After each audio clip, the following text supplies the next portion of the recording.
Do, do, do, do, do.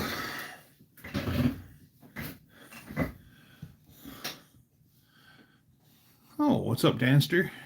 What's happening?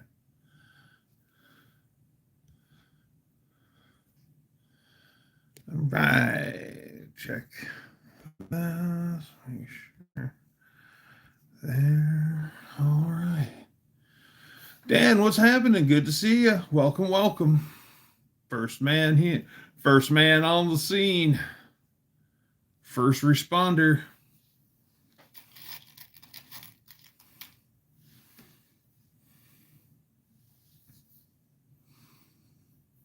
Waiting for a few more people to come in there. Dan the man. Dan Steroni.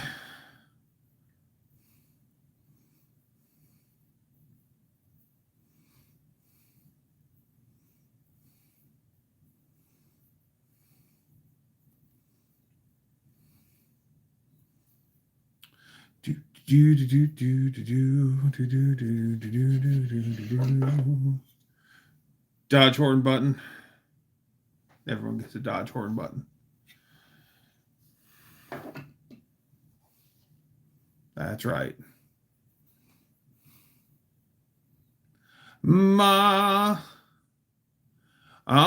Red Bull Princess. I hope you have an amazing night as well. Thank you very much.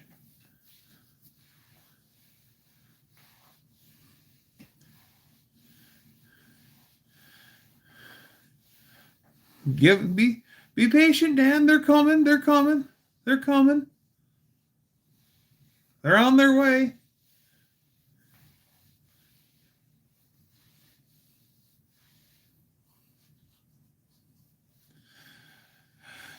Sometimes they just don't. They see the Dougster Wolverine Garage thing on the clouds, and it takes them a minute to react. Or they're busy doing their thing and they haven't noticed it yet. They're on their way.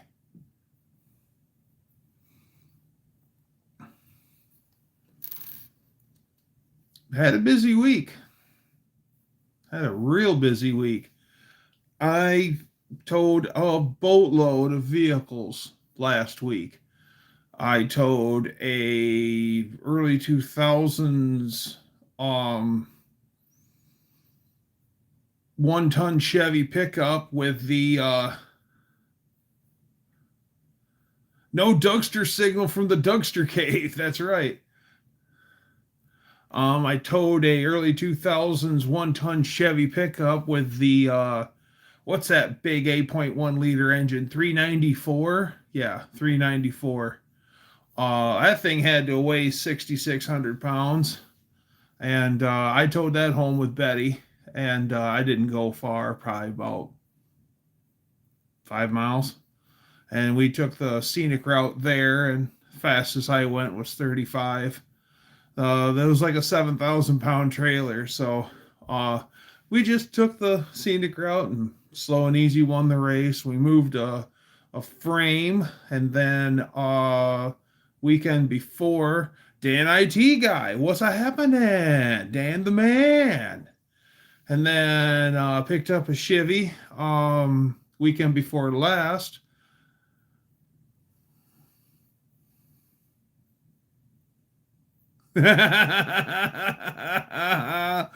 What's up, Hulk Hogan, brother?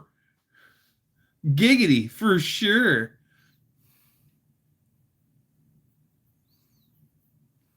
Hi, Turbo Tom. Good to see you, my guy. We got a 70. Me and my nephew went and picked up a 77. If you've seen the video on my channel, we picked up a 77 Chevy Nova.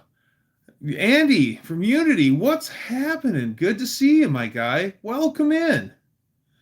So my nephew, who's 17, we went and bought a 77 four-door Nova. He already has a 76 four-door Nova. Well, the 77. It's Hulkster, not Doug Dougster. Ah, gotcha there, Hulkster.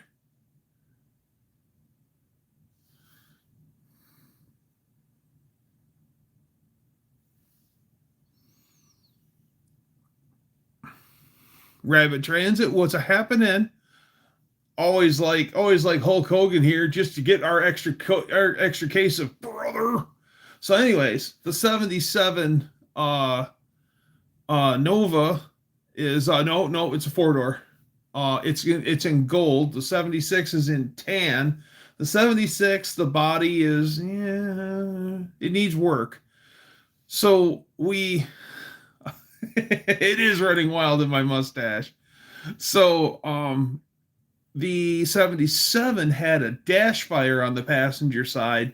So the windshield's taken out of it, the back window's taken out of it, and passenger glass is taken out of it. But other than the roof has got a few crispy spots, and other than that, the car is in amazing rust-free condition. Like the trunk floor is perfect, the fenders, the quarter panels are good, fenders are good, rockers are good. When we pulled it up on the trailer, we looked up underneath it. Man, it's a nice car. It's got a 250 inline six and an auto magic, and we got it to run on carb cleaner, and it lifters clicked in it for probably about 30 seconds till it came under oil pressure, and the thing runs smooth. And yeah, if you look it up on my channel, my friend drove it around. Elot drove it. I can't believe. Dash fire, the automotive equivalent of a beard fire. Yes. And they both smell just about as good.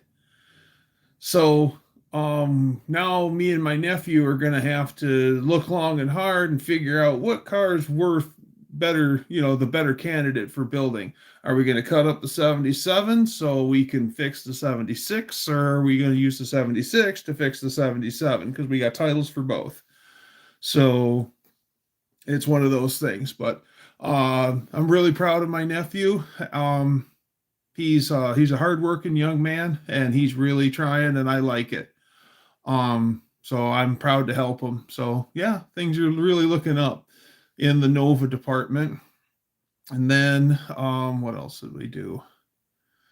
My friend has a 15 Ram, and he towed it's not a V8 truck, it's got that Pentastar 6 in it, the Hemi-headed dual overhead cam 6. And he went on vacation, and he towed his travel trailer coming home from Florida from Michigan. And coming home from Florida, she started to get hot, and he took 2 weeks off and 1 week to go to Florida. The next week he spent replacing the head gaskets on that Pentastar 6. And we helped him a little bit, and truck's all back together and running though. What else? It's been a hell of a week. What else? I fixed the wipers on my 07 Ram. The passenger wiper just stopped working. And then I finally got tired of one wiper working, the driver's wiper. So I finally investigated, and I had to take the wiper arms off and peel up the cowl cover. And then one of the rods has a plastic bushing that snaps onto the little mushroom ball thing for the passenger wiper. It just gave up the ghost. And I thought, I'll just replace the little plastic clip. No, it's integrated into the rod. So at first I thought I had to buy a whole freaking wiper transmission for almost $300. And I'm like, most of it's still good. I don't need a whole blessed wiper transmission. So I got to looking, and then hey Chester, good to see you. And got to looking, and then at Rock Auto, then I found the bushing kit, which really is new bushings, but they're on the rods. And then I got the part number, and then I found it at Napa. And then I went to wow, Bearded Wrencher, what's happening? Good to see you, guy. Long time, no talk. Bearded Wrencher is our resident Toyota mechanic, which I'll be talking about our Toyota that I've been wrenching on. I don't want to wink at other motorists. That's right. And so I ended up getting the bushing kit, and then just snap those out, put the new ones in, and we're good to go. So back to 2 wipers working, which it rained like the devil today. So it's been pretty dry for weeks now. So we needed Beard Rancher says, I've caught a few live streams briefly, but I go to bed around now because I am old and wake up early for work. I understand all about that. And then, well, I worked on my Camry until probably 11 o'clock last night. And then, so got the wipers figured out on the Ram. And then Lady Dougster wanted to change the oil on her Camry. And then I had done a transmission service a while back on the Camry, and then I didn't like the color of the fluid then. That's why I did the service.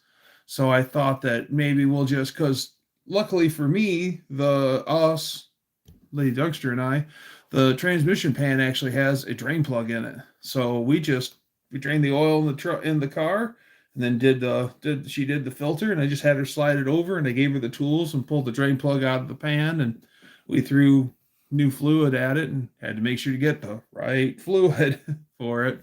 And then I got the coolant for it too, and then we did a coolant flush with the distilled water. I bought 3 gallons of distilled water. We did 2 rounds of flush, and as a matter of fact, that thing was actually almost nice to work on. Everything was right there in front of us. I could even with just a 10 millimeter ratchet and extension, I even opened up the block drain. I drained the block and everything. It was great.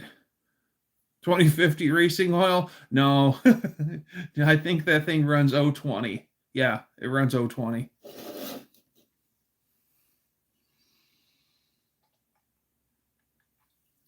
As a matter of fact, just before I went live, I just got back from taking it on a test trip because we did 2 rounds last night. We did 2 rounds of flush. Then on the second round with just the distilled water in it, I had Lady Dougster take it around for some hot laps because I wanted to warm up the transmission, because I like to check the transmission hot, and then made sure that was topped off. And then I drained it and then got it ready for fill, but it was already dark 30 by that time, so we called it a night.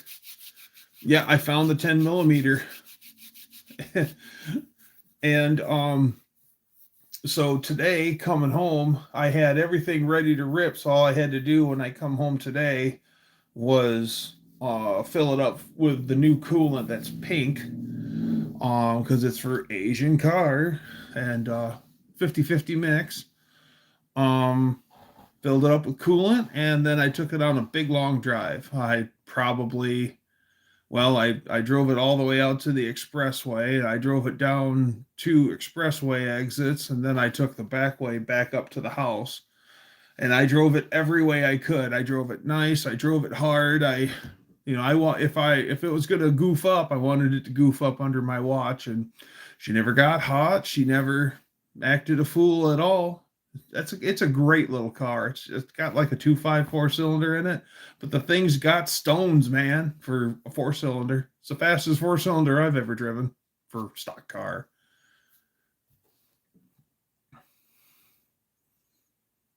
My Corolla isn't known for the block drain coming open. I've never tried.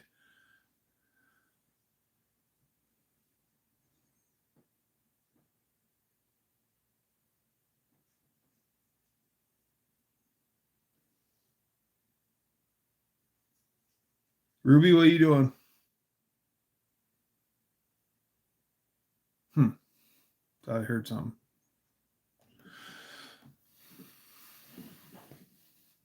Yeah, I actually Levi, what's happening? Good to see you, my guy.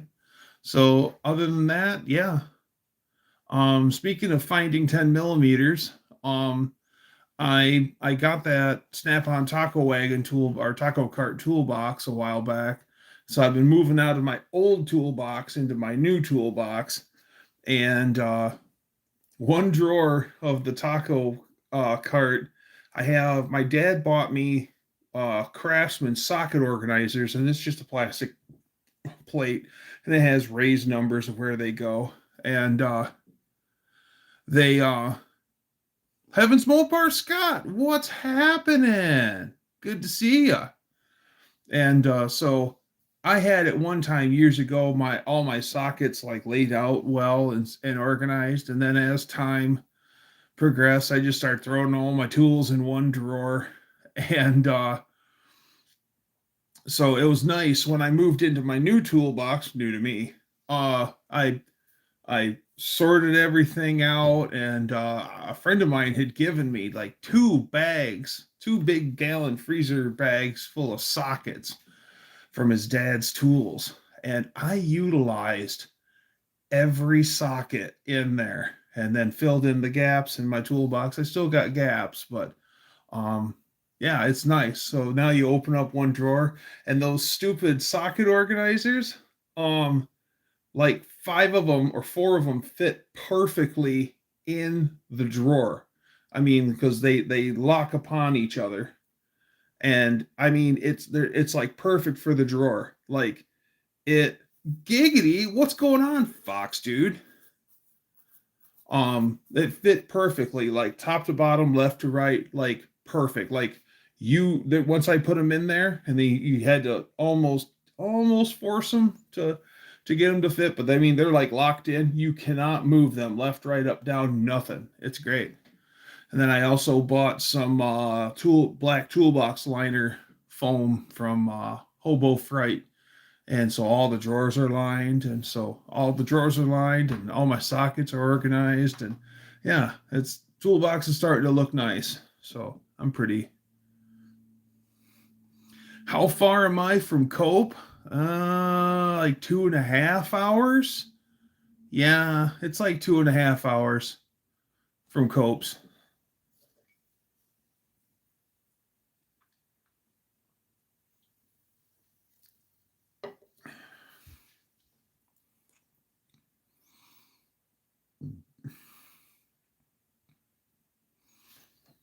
Yeah, I'm like, yeah, 2.5 hours.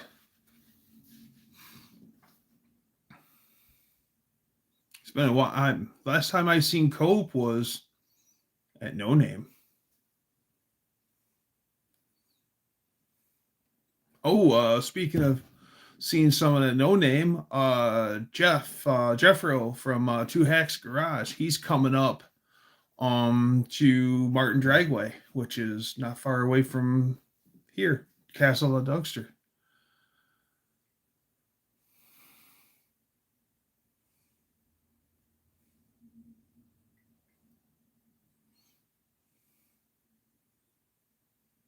Distribution block for a line lock. Nice, Scott.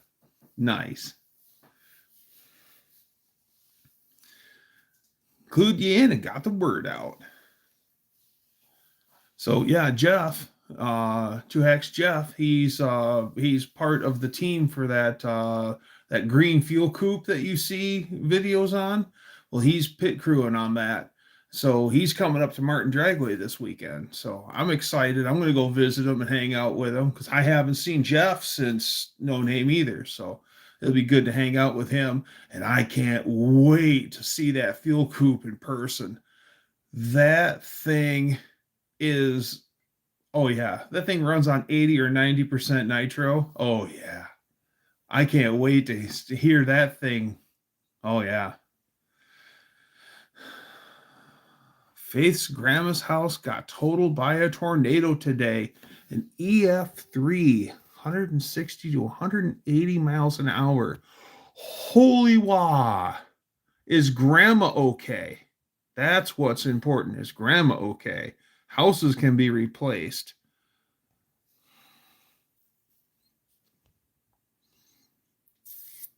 That's a bit too far for me. When I pick up my trains, I thought I might be able to swing out, but that's 7 hours.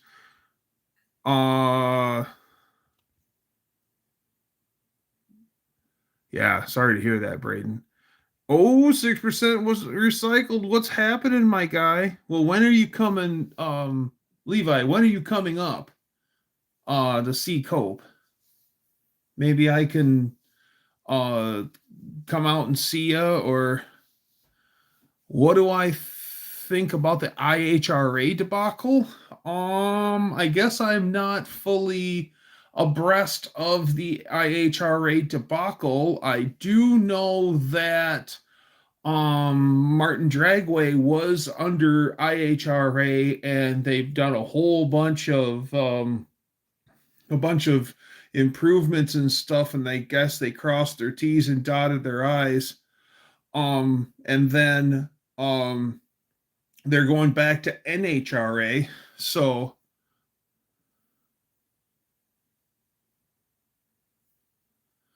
no, the last time old Mac, he came up to see me December before last. He come up, him and Chris, his friend, come up and visited me. And we went out and goofed off. We went to the Gilmore Museum and stuff.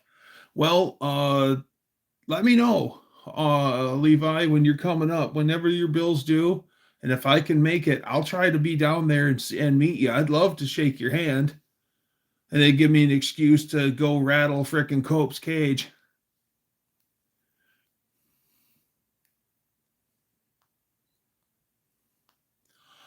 Algon original street van center console with a CB for his van. Cool. Cool.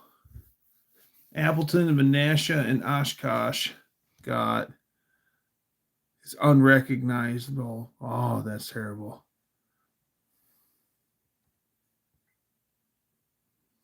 IHRA canceled a lot of events, including Nitro Outlaws, and looks like it's getting sold. So, like the whole IHRA sanctioning body is going to be sold. That's crazy. Well, that makes sense why there was this big push all of a sudden for Martin to get their NHRA accreditation, because probably they seen the writing on the wall that IHRA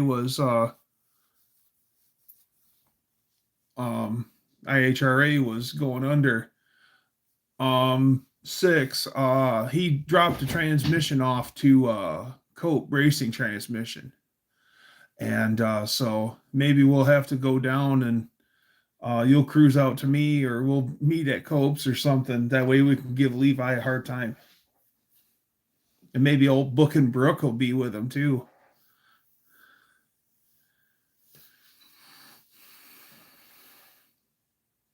No, I don't think AHRA is going anywhere, because that's Dallas Browns. And I don't think that's going anywhere.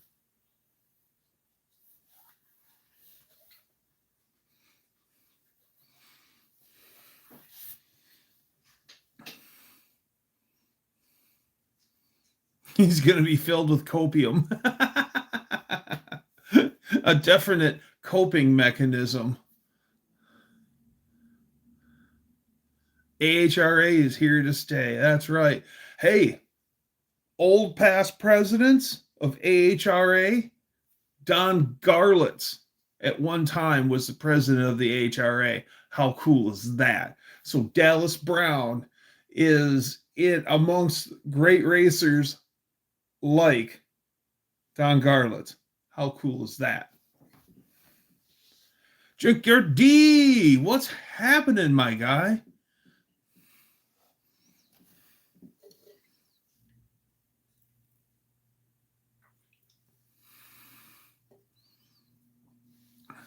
Yeah, that's exactly right.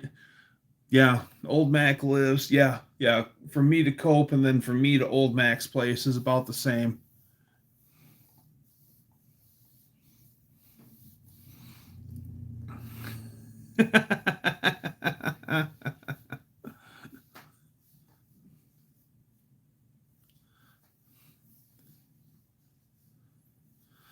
Don Garlitz wants NHRA to retune nitro cars and go back to quarter mile racing.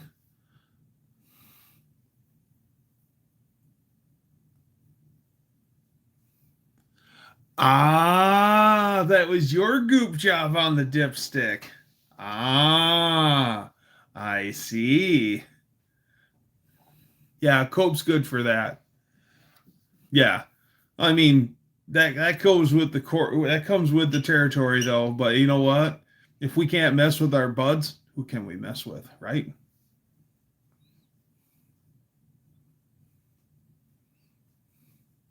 That's relatively safe to race at. So, a track relatively safe to race at.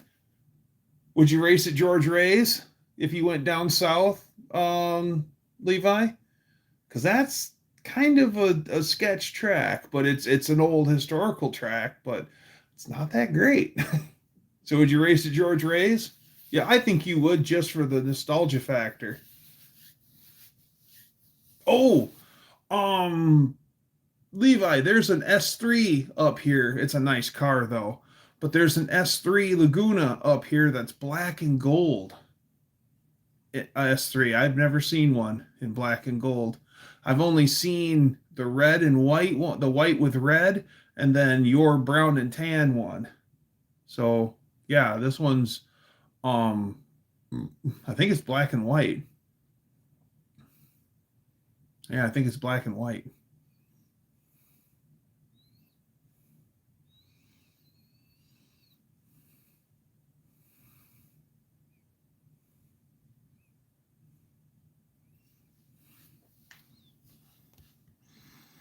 I didn't take it to him for him to be easy on me. I have to learn how and what to do with transmission. Yeah, I know. So both Milan and Martin have improved their tracks. Yeah, I drove past Martin just today, and they laid down a whole boatload of new asphalt all over the place. Like they're where like the RV where they like put RVs and stuff and trailers and stuff. That's all asphalt instead of dirt now. There's a lot of improvements. I mean, stuff that you can see like from the highway. So, oh, I'm glad I went through the comments before I left for parts. Dylan, I found a drive line finally, measured it to be narrowed and put in a cylinder hooking up brake lines. Silver, black and silver looks killer on the Laguna S3. I think the Laguna S3 is a good looking. Would you race Brown County? Do not tell him that, says Brooke. Hi, Brooke. Book and Brooke is here, everyone. I would only make single runs until I was comfortable with the surface. Okay, I get that. Big Chief in 405. Sketchy, sketchy, sketchy. No race prep. He wants to, but I will not allow. What Mama says goes.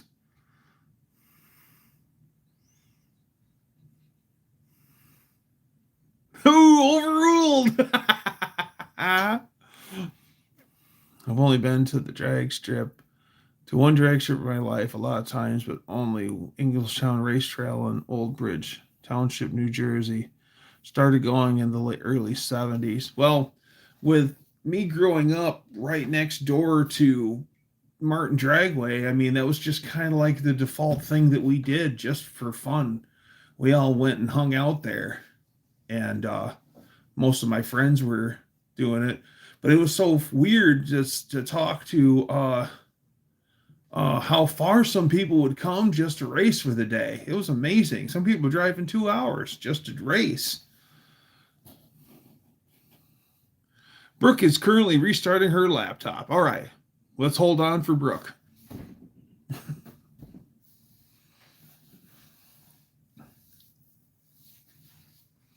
Ever drag race at Union Grove in Wisconsin? The funny thing of all is, I'll let everyone hear on a little secret. I've never raced on an actual drag strip. It's the truth. I've done all my racing in Mexico. So When I actually, all the years that I've been going to Martin Dragway, I've never actually been on the track myself. So when so when I finally get shop truck done, I'll be actually taking it and doing test and tuning down to Martin, just so I'm not an absolute rookie when I come to when I actually race it at Sykeston. So yeah.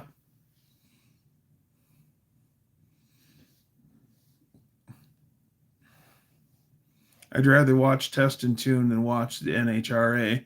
You know, I actually would rather, instead of actual, Sykeston was my official run down a track last year. Awesome, Colleen. Instead of like sanctioned racing like NHRA, shop truck is not going to be ready. Engine's not together. I've got the transmission together. I got to order my torque converter from Cope, and then I'll have the transmission ready to go. But I still got to order fuel system parts, cam, lifters, springs, hardened rocker shafts, timing chain. I got a big grocery list order for that I got to order from Edelbrock Group. And I'm back. Brooke is back. All right. Stand down, everyone. Brooke is back. Okay. Call in the search party. We're good now. She's back. She's okay. Welcome back, Brooke.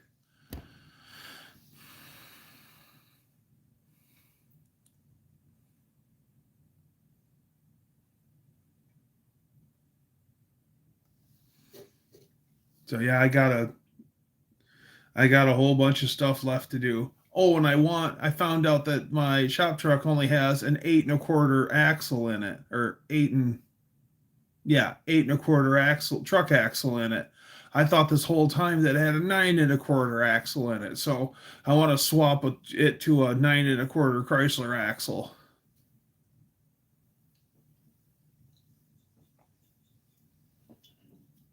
There's a guy out by me who specializes in Dodge trucks. And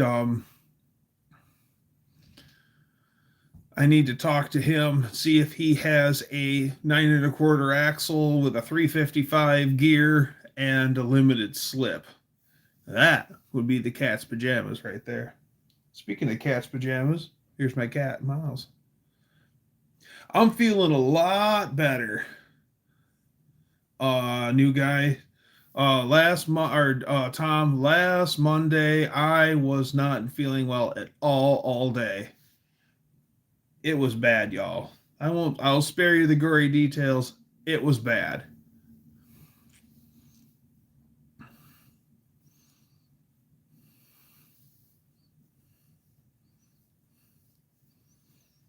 Well, regardless if you can go down the track or not, Braden, come on out and hang with us. You'll have a great time. No Name Nationals has been described as it's a family reunion where a drag race breaks out.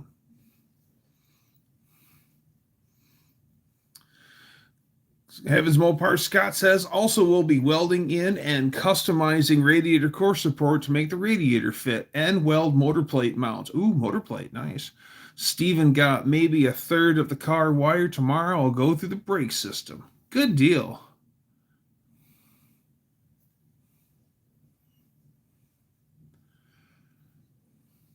My model car channel is at 493. Well, I don't think you're going to be getting a lot of good ETs out of a model car, Chester, but I mean, you could definitely register to race. What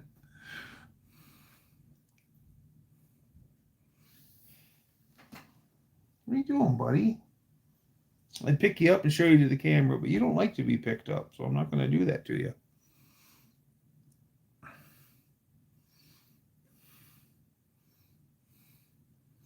Yes, burnout contest on Friday night. And after racing's done on Saturday, we're going to have the monkey bike challenge. And you know who's the old announcer? That's a good time. Oh, so let it be known that we have an actual techable item for all of our monkey bike riders. This year, tires will be inflated to sidewall pressure. There will be no deflating of tires. And then we will make sure that you are at sidewall pressure before racing. Because last year, it wasn't on purpose, but last year we had somebody who was running on a flat tire. He didn't know it, but we think he had an advantage. So just in the name of fairness, from here on out, there'll be no lowering the pressure of tires. I know how to drift a Honda Accord. I've never drifted. Well, like drifting on a track. No, I've never drifted. Like go around a corner and punch the throttle and slide it out. That kind of thing. I've done that. Mexican Spec. Hey, bud, what's happening?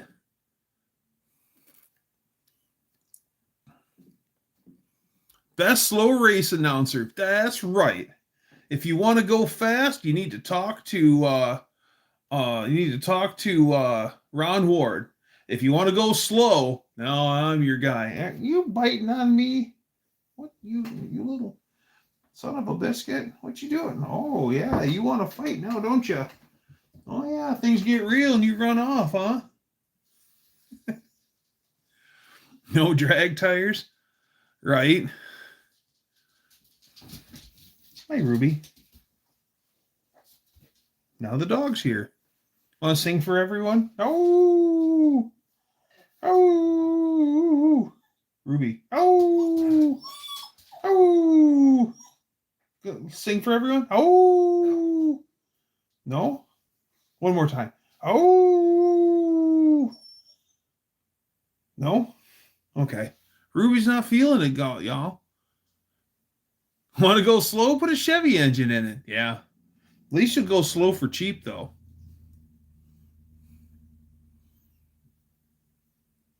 Wooden flats make it harder to spin. Well, we're not drag racing the monkey bikes. We're going slow. It's what's wrong? Ruby, you need to go outside. I think I got a dog that needs to go to the bathroom. Please hold. We're experiencing doggy difficulty. Come on, Ruby, let's go.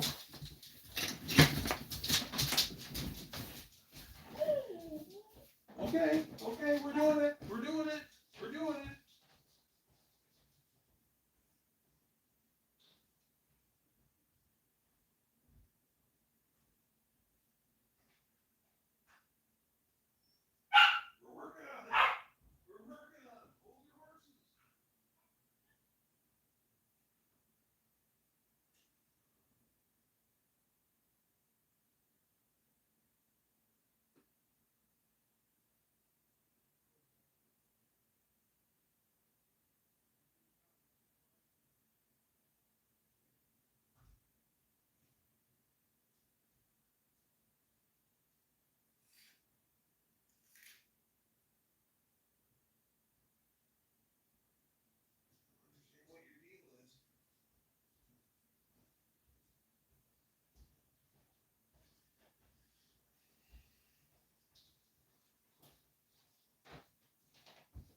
Okay, come on, Ruby.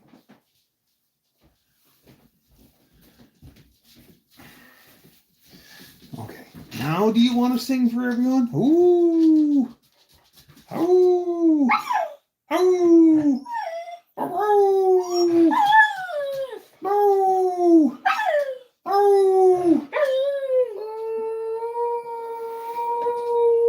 Here we go. Ooh.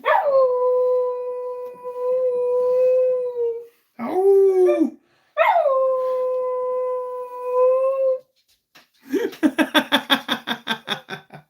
That's my girl. See, you guys got serenaded by my dog. Where else but here in Wolverine Garage, huh? Where else?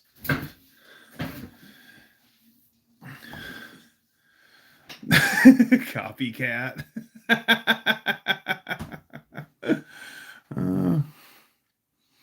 Yeah, Doug, in the mid-'80s, parts for my 440 Magnum were 2-3 times the equivalent Chevy part. Oh, yeah. Oh, yeah, you paid. Mopar tax was really bad back then.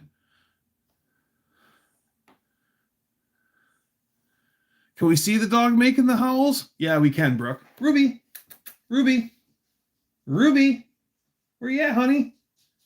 Okay, ready? Ooh, ooh, ooh, ooh.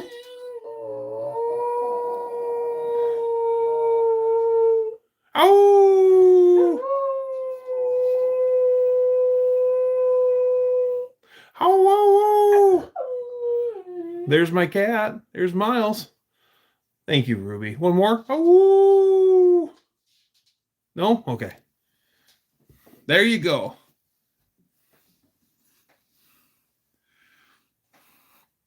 That is my little red heeler, Ruby, who's singing so beautifully. She's got soul.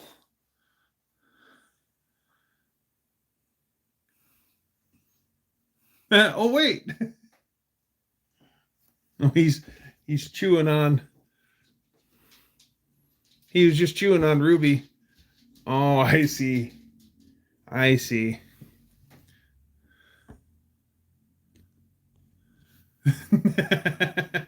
You're welcome, Brooke.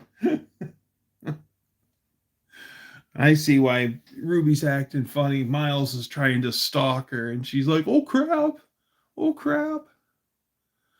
Do neutral bombs and then put it in drive and turn the wheel and start burning the tires off. I'll tell you what, neutral bombs is a good way to turn your transmission into a paperweight. I've seen bad stuff happen doing that.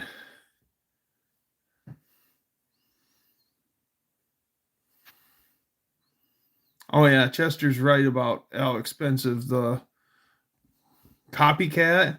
Oh, Max, do you get your dog to sing too? That's cool. Monkey bike drag tire with no air made it easier to balance, especially on the rim in slow mode. Exactly. That's what I was trying to say a second ago before Ruby needed to go outside. Yep. Never had transmission problems with my Honda Accord. It was O2, put in neutral, would wrap it up. Yeah, I've seen bad stuff happen.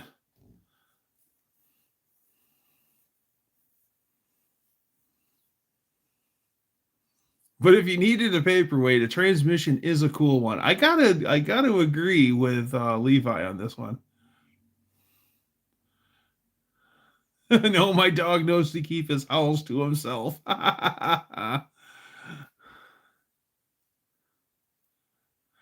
I need to buy myself a cheap $2,000 or less old grandpa truck to take to No Name. Why would I waste money $2,000 on that when I could dump $2,000 in my truck? I I don't. I'd rather spend that $2,000 on Shop Truck and see her further down the road. Because if I buy another vehicle, then that's one more project I have. So yeah, if I'm just gonna take my money and keep working on Shop Truck.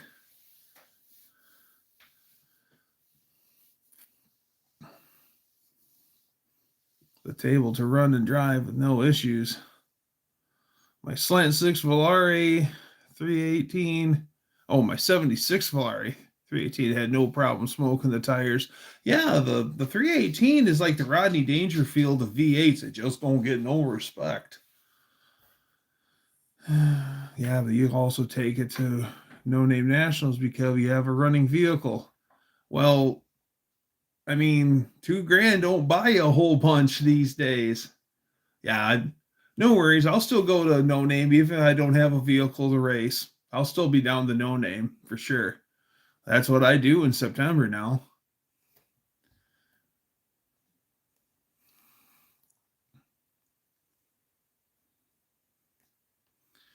That sucks. I understand. It's just, time working on the truck and finances. I've gotten better in the finances department and I've got cash earmarked for it, but it's a huge amount of work. Like I still got to build a fuel system. Dutch Guy's Garage has a Dodge Ram Charger tank for a shop truck.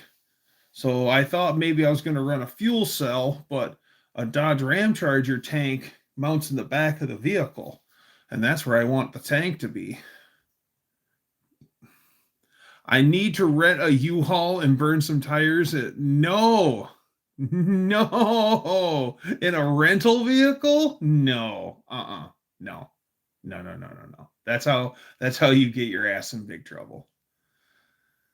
Just like the guys back in the day that were hardcore Ford guys, they would buy, they'd get their big block Ford car. Well, back in the day, they'd go rent a U-Haul van, and then they go drive it around, and then put some miles on it, and then they pull all the heavy duty parts off of the U-Haul and swap it onto their car, and put all the light duty parts back on the U-Haul, then drive it around, make sure everything's good, then put miles on it and turn it in for the price of a rental. And old U-Haul got hip to that idea.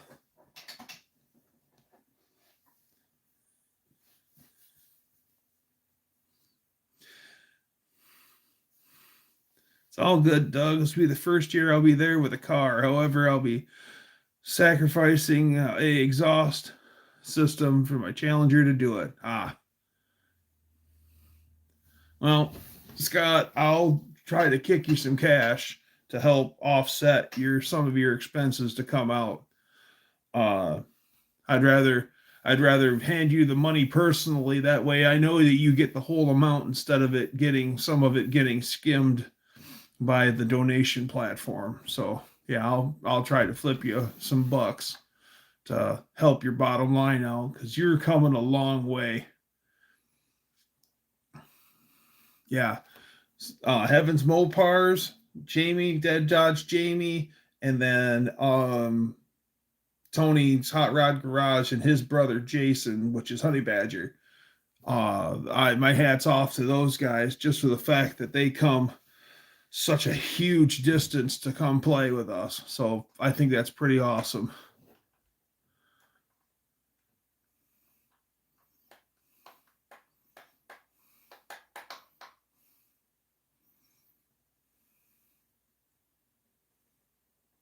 No, I am not going to do that. No. Even though the U-Haul truck is geared right and would do it pretty easily. But yeah, it would, because if anything happens to that vehicle while it's in my possession and it breaks, I'm on the hook for it. So no thanks.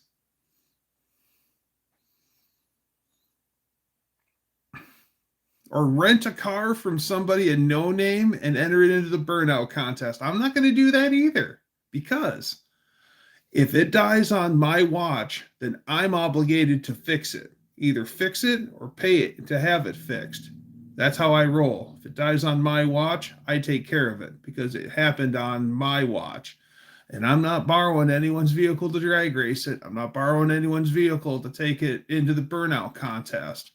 The only stuff that I wouldn't do burnout contest anyway, but I'm not racing other people's junk just for that reason.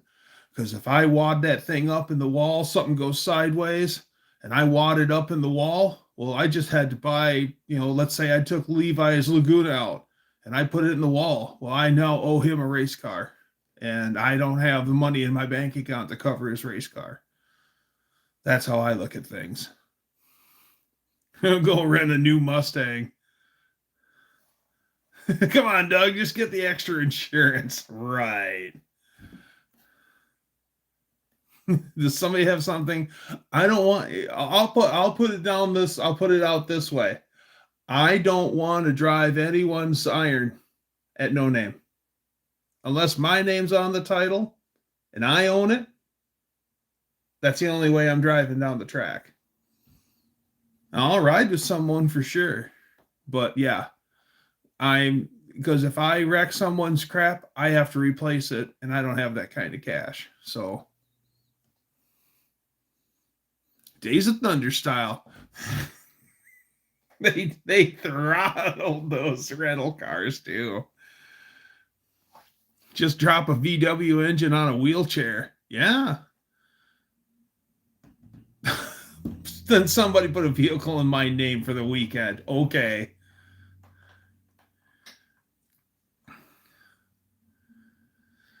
U-Haul used to get smaller engines special made for their trucks, like a 330 FE series engine, de-stroked 360, and the 370, which was a smaller 429 460. Oh, no kidding.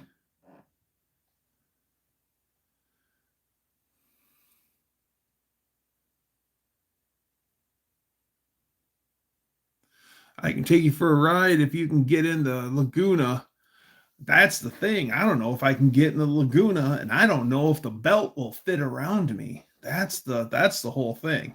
I'm a pretty big guy, so I appreciate the offer, Levi, but I might, just for the sole fact, I don't think I can get my fat ass in there. So probably have to pass. But I think that's awesome that you'd take me for a rip, because I would love to feel the G's that thing pulls. She wheelies, dude. That thing's badass. I would love to go for a ride in that Laguna. Get a horse and buggy in the Amish and go down steel shoe those horses. So when I'm like, yeah, and them horses are clawing, you see the sparks flying off the horses' hooves. Oh yeah, warm up.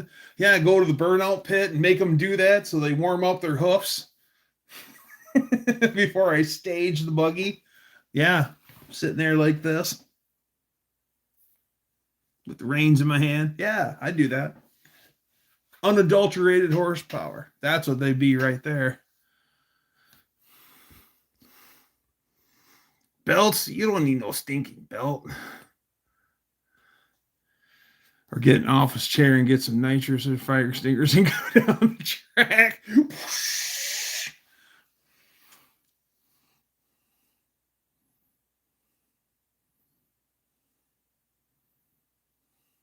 An afterburner for cough, cough, cough, cough, cough. Oh, hi, Dougster. Hi, Kev. Good to see you.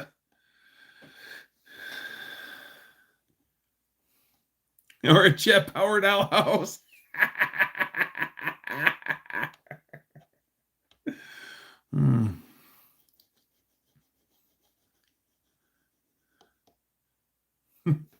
Oh, it's Tracy. Hi, Tracy.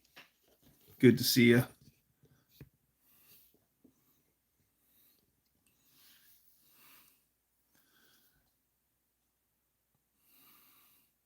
Just pull a slim picket, sit on the gen engine, and light the sucker. Yeah.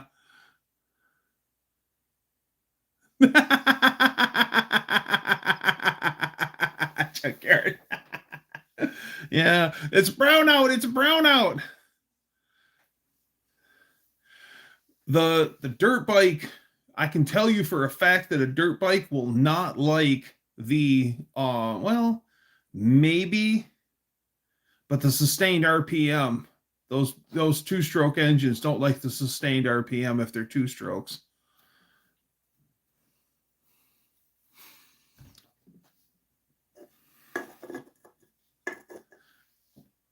You know, Braden, good things come to those who wait, and I'm willing to wait. I'm going to be hustling my crap down the track in due time. Does anybody have a two-stroke 500 dirt bike that I can take down the track? I don't want a two-stroke 500 dirt bike. I want a two-stroke 500cc Kawasaki triple road bike engine. Now we're talking a real drag bike, which I've thought about building a drag bike, because I think that'd be cool to have a drag bike at no name, because nobody has motorcycle. And I know where a 1980 Kawasaki KZ 1300 is. That would make a great drag bike. It's shaft drive, it's liquid cooled, it's 130 horsepower, 6-cylinder. Get the right bike, so that would be fun. Throw the Honda in the back of the truck.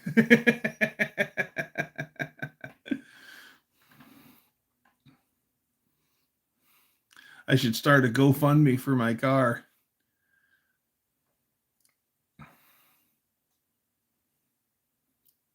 Drag bike, S&S powered Harley. I'm not a Harley guy. I'm a Honda guy. I like my Japanese flavor motorcycles.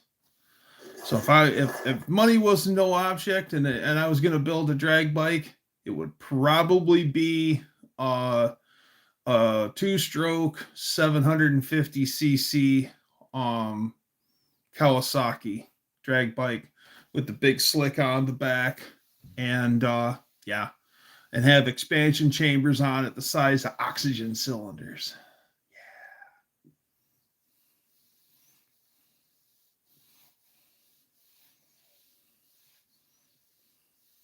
V-twin all the way? Nah.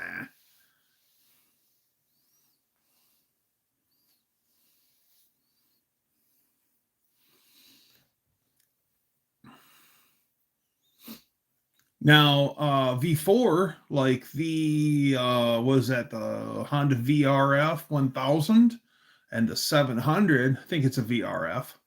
Yeah, the old Interceptors. Those actually, that was a V4 engine, 700 cc's and 1000 cc's. Those made enough low end torque to where they could be drag raced. But a lot of crotch rockets, guys always get a deal on a crotch rocket and they try to take it out to the drag strip and they try to race it. And then they realize that those crotch rockets are all RPM and no torque. So they don't launch worth a damn. I have a 98 Springer jetted with drag pipes. Maybe I'll get to ride it again someday. I hope you do too, Chester.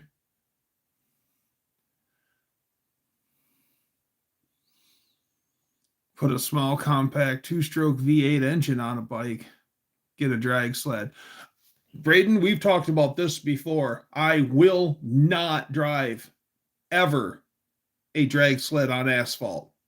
I watched a guy narrowly take his life on one, and then 2 weeks later, another guy did. And drag sled is only on grass, never on asphalt. Those things will launch wrong. And then once you launch wrong and you're pointed at an angle, you're headed straight for the wall. No way. Nope. I've seen too many hairy things happen with the drag sleds on asphalt. No. Because even on snow, steering a snowmobile is, well, today's snowmobiles are better, like the new ones, but the old school ones that I'm used to, steering is just a suggestion. Those Yamaha VMAX 4s are really good, yes. But they never cornered worth a damn. And that's exactly what I'm saying.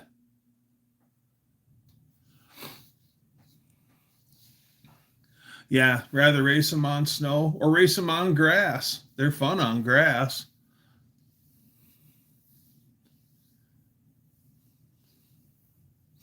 It's yeah, I've seen too many scary things happen. Those guys racing that one year that guy did himself in racing on the drag strip on asphalt with his drag snowmobile.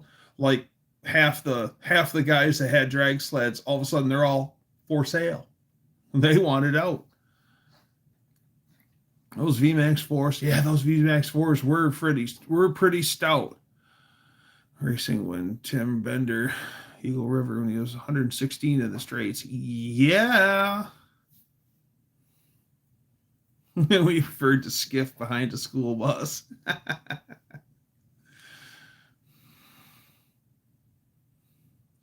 What were the bikes in the 90s with the 359 Chevy engines? Oh, you're talking about the Boss Hoss. Yeah.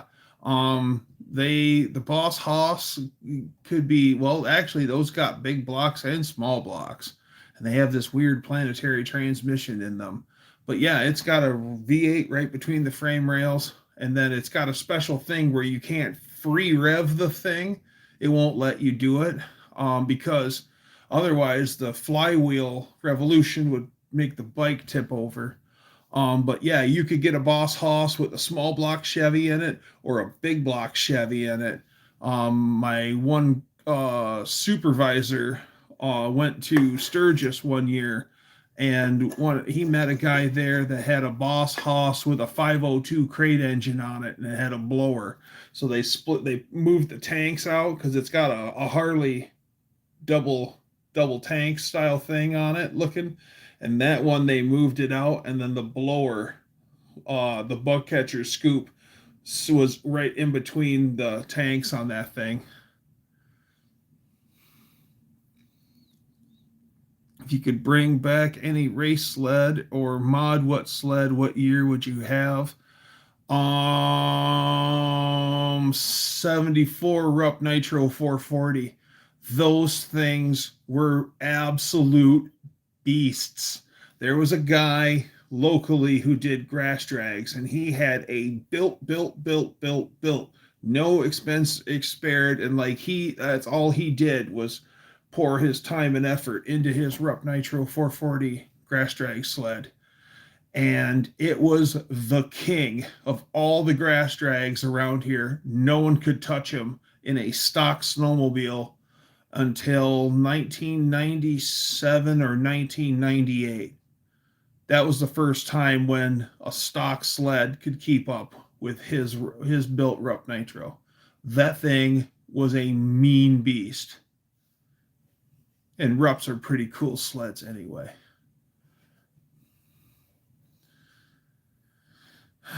Rarest Polaris 440s.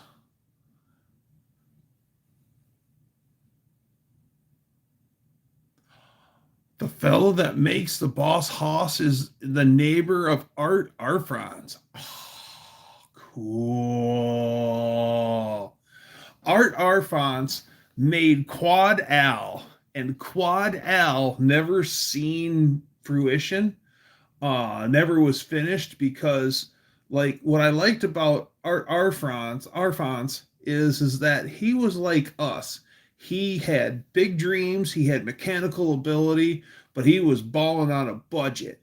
And when he built Quad Al is four-wheel drive, and it's two Allison aircraft engines in a row pointing forward to drive the front axle, and two Allison aircraft engines in a row pointing backwards to drive the back engines. Look up, Google Quad Al, and then you'll see it. I was a little kid and I seen that car. It never ran. It never actually, because Art couldn't afford the clutches, because even in the 70s or the 80s or whenever he built Quad Al, yeah, D-Man's seen it. It's crazy. I know. I think that thing is just so cool. So cool. Yeah, it was, even in the time that he was building it, the clutches alone were like $5,000 a piece. So that's like $20,000 worth of clutch that he needed. And what's up, D-Man? And yeah, it's nuts. But Quad Al is a bad machine, dude. Yeah, Art Arfons, 48 cylinders. Yeah.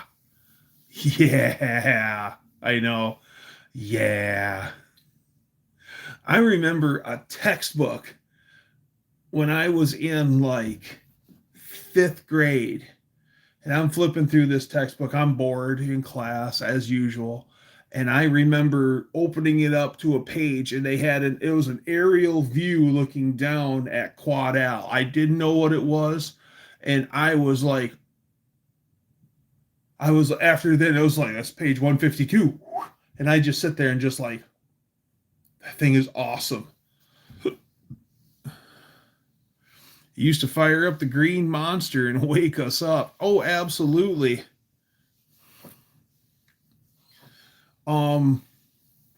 Allegedly, this is one of those stories that you get told, but there's a track up north of me that is it's Grattan Raceway. Well, Grattan Raceway, it's a road course. Back in the day, Grattan began as a drag strip, but the problem with it as a drag strip is they were racing towards the road, and they didn't have enough shutdown lane, and then the cars got going faster and faster and faster. As a wild photo of the Quad Al car, isn't it though, D-Man? Isn't it though? And so they finally decided, as the cars go faster and faster, that they would change it from a drag strip to a road course. And then, so if you go to Grattan Raceway, where the big straightaway is past the grandstands, well, that's the old drag strip. And so allegedly, a guy that I used to shoot pool with, his parents owned Grattan, and then began it as the drag strip and turned it into the road course. And he said for like 3 years, one of the Art Arfonce's green monsters used to sit in their driveway at his house. His brother Walt had a Jado rocket car. Wow. There's a Jado powered pulling tractor in this area, and it's called Space Invader. And Space Invader, I think, has two or three or four Jado jet engines on it. And I think he he used to run class with two. Let's say there's two, but he'd run two engines and disable the third, and then he would do exhibitions running all three engines. And then at the time, because he just wanted to see how it would react, and they called it one wheeling, and meaning that it would pick up the front end, and then it would pick up the one tire, so only the right rear tire was actually in contact with the ground when that thing was all chooched up, pulling the sled. But that was cool. May the Schwartz be with you. Yes. What's happening, Mean Street Mopar? Who was it had the Kenworth of the three Westinghouse or General Electric jets on the back of it? There was a lot of those jet engine stuff. There's a lot of stuff that had the jet engines on it. They used the JDOs on the big planes to get them off the lift. Oh, yes. I'm thinking, yeah. Those, yes. Yes, the rocket that you burn. Yeah, I know what D-Man's talking about now. Yeah, it's a booster pack. Yes. It's like a solid fuel rocket like you have for your model rocket, except on a much larger scale. Now I understand what you're talking about. Shockwave was three engines, but I thought it was Pete Motts who was a Kenworth. I think they only ran it with a huge jet engine. Use the Schwartz. Yeah, I think you're right. I've seen jet-powered ambulance at 1 year at Martin Dragway. There used to be this it was one time it was a red Chevy pickup, and it had four big block Chevys in the bed, and it would do a wheelie all the way down the track. And then later it was a couple Hemi powered Dodge Ram, like a 94 Dodge Ram, that would do the same thing.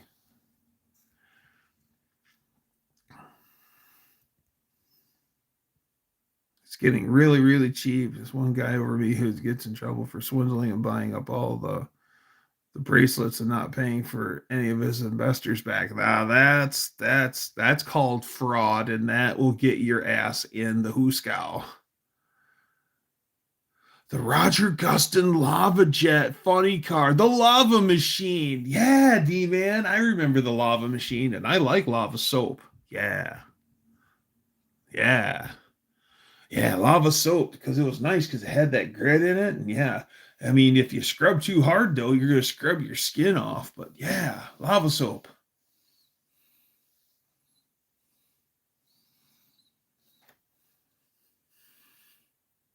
Had pumice, yes.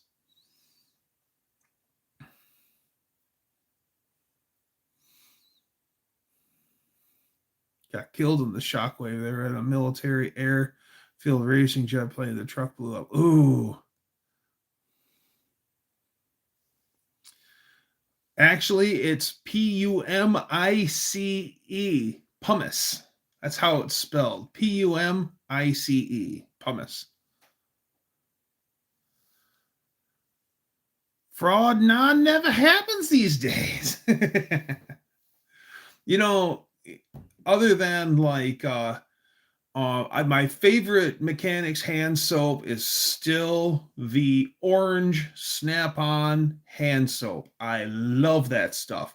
It works good. It smells good. It's smooth. It's good stuff. You can't.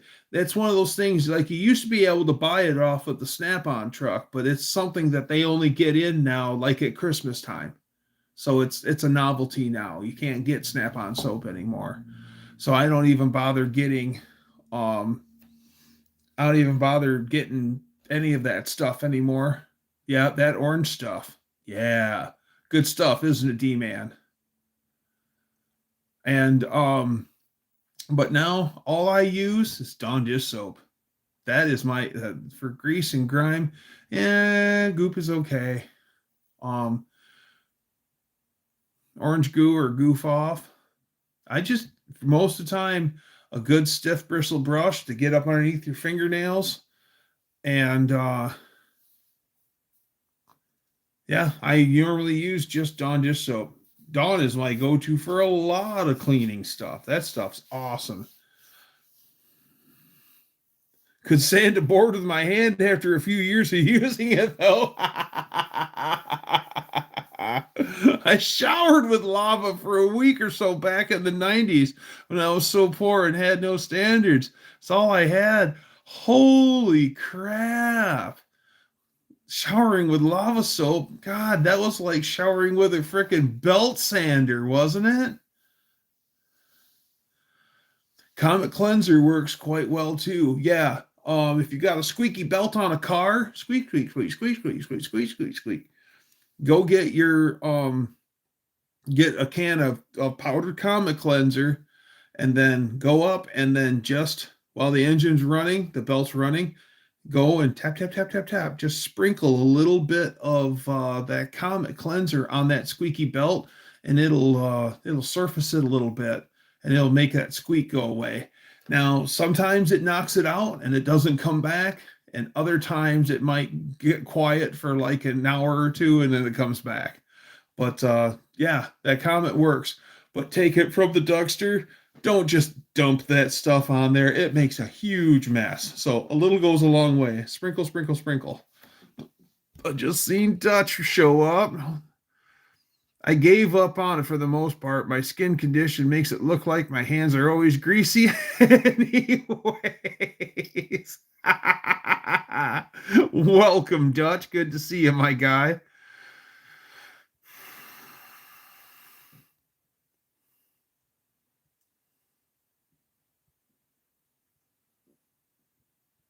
The wife and I went out to dinner, and the table next to us had Ryan Hall's double sitting at it. That's crazy.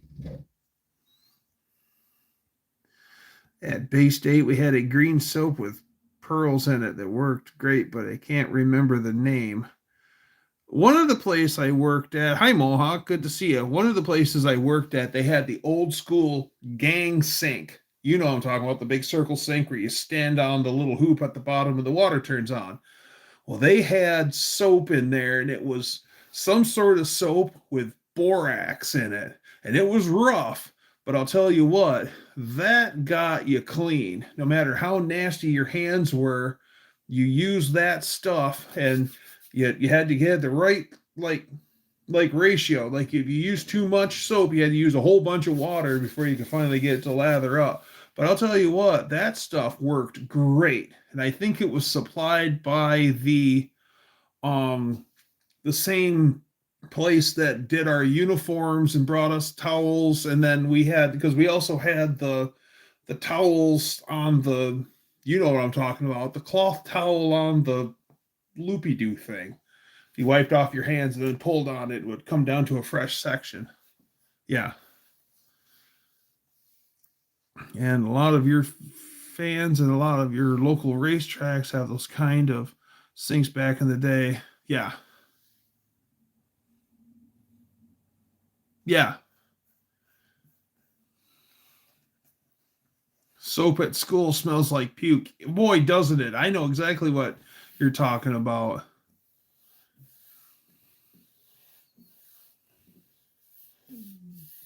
Yeah, one place I worked at as a temp for like 2 or 3 weeks, their locker room was weird. Nobody had a locker. They had, everyone had a bag, and then they were all on pulleys and they all stowed up in the ceiling.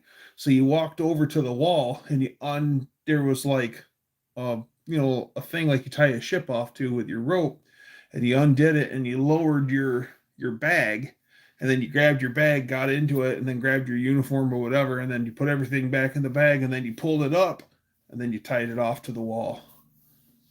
That was weird. And I see Tanner from Vintage Adventure Drives is here. He says, "Hey there, Dougster. We just got home from driving the race car around. She's almost ready for her tunnel ram. I'm glad I seen the picture that you got a B engine tunnel ram. Good for you, Tanner."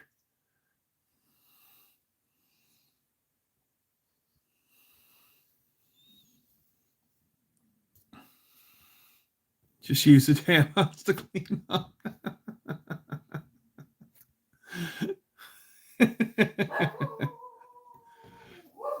What are you running? What are you talking about, Ruby?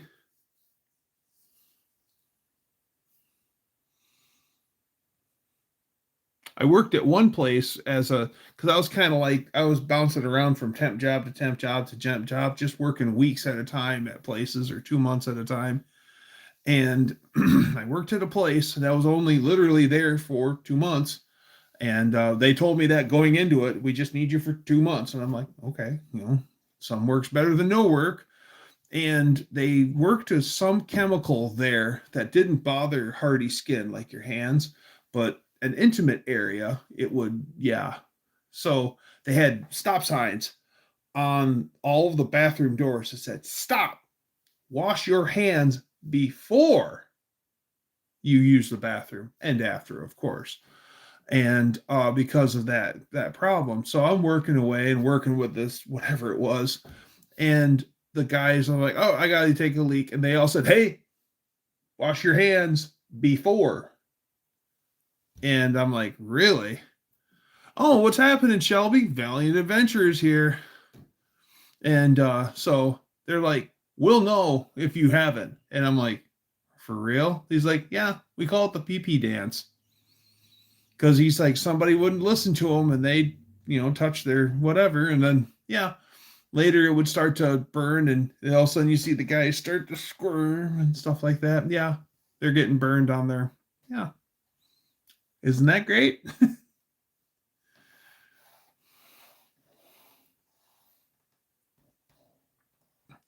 Invited my buddy Joey, Mill Creek Fab. Nice. Thank you.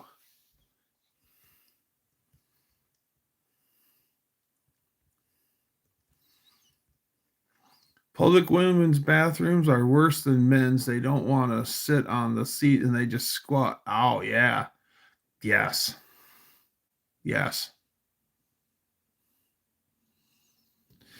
If you use the Squatch men's soap, it has different levels of grit. I like the medium one. I like the wood barrel bourbon scent. I like my favorite Squatch soap is the pine tar. I love it. And it's got a lot of grit in it too, and I'm fine with that. Yeah, the wood barrel bourbon is pretty good. I like that scent. You know what? I got a whole bunch of that stuff. Let's go look at my Squatch soap. Be right back. I'm gonna get myself something to drink too. I'm up.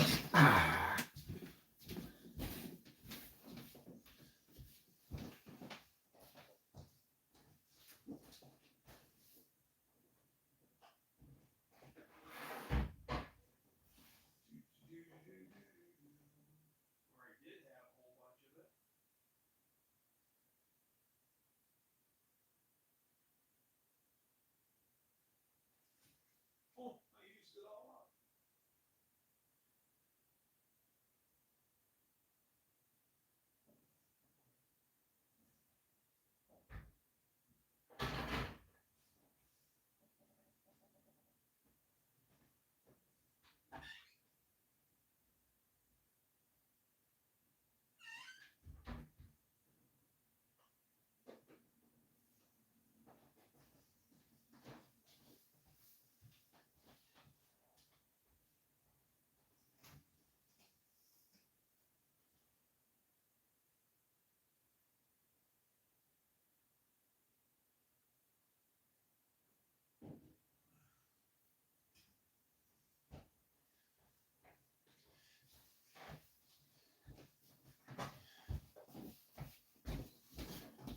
Okay, I lied.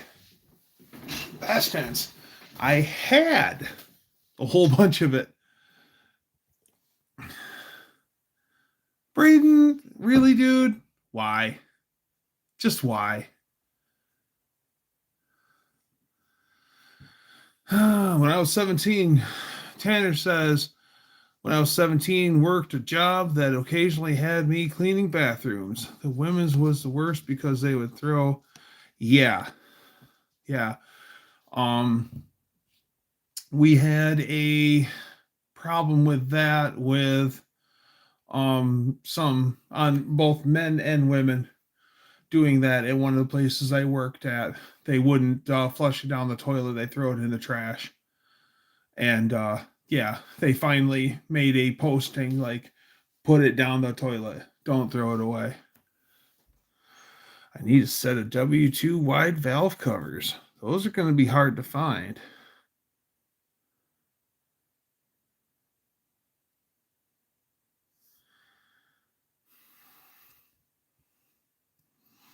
Working at Dana Transport, we had tank trailers that would have all kinds of chemicals. They had to be very careful. Got stuff on your hands. Amen to that.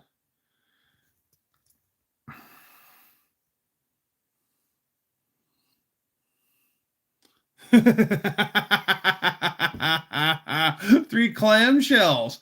There's a reference. There's a reference. All right, everybody. Who here knows about the three clamshells? That's good, old Mac. That's good.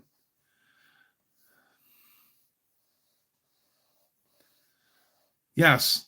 Yes, I have. And it wasn't good. Afraid to read my chat? I think I missed it. We'll find it. Tampon Tim also. There, I said it. I said it.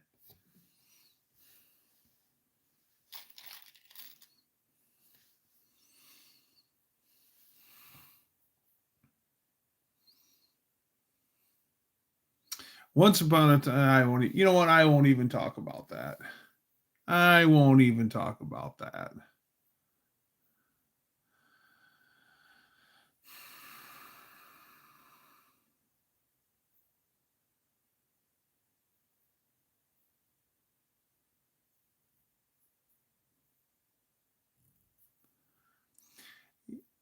Yes, mainstream Mopar. Yes. Did you have to look it up or did you know?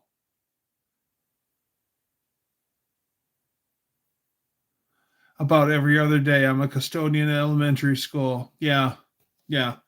I'll put money on it that even Scott has done the like, okay, I've seen a lot of things over the years, but how on earth do you get that there? Okay.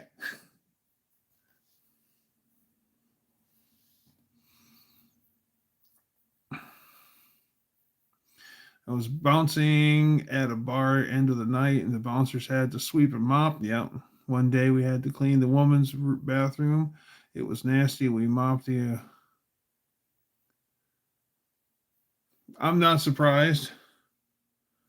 Problem with work is the women that use feel they need to flush their feet to flush the toilet. Yes, if you're afraid of germs, use the TP to touch the. Yeah.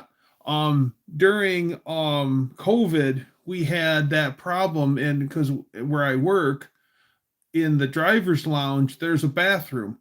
Well, everyone was using their foot to flush the toilet because they wouldn't touch the toilet handle. Well, um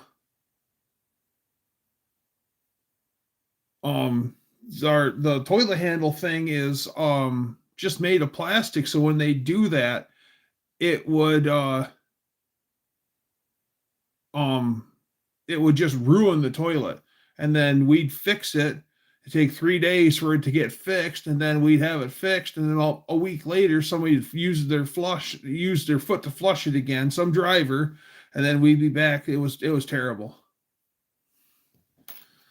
Okay, go back.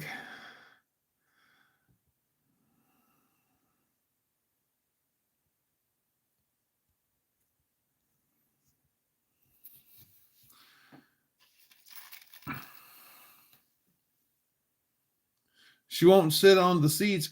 I'm surprised that they don't have the like more public bathrooms don't have the ass gaskets. You know, that little papery thing that you're supposed to put down.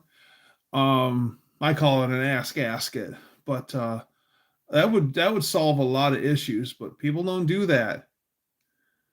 They don't offer that. Yeah, I can see that. They break the Sloan valves a lot. Yeah. Yeah, ass gaskets, shit skirts. What else do they call them?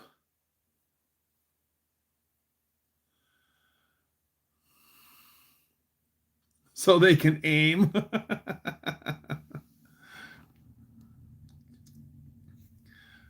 I actually did know a lady who could urinate through her fly like a guy and not get any on her. She never like show us, but she would do it. She'd turn away from the fire just right so no one could see what she's doing. But yeah, there it is. It's like, how do you? And then she'd show you when she'd zip up everything, come back, and then show you the front of her pants be dry. It's like, how do you do that? And she goes, just I gotta hold it just right. It's like, that's impressive.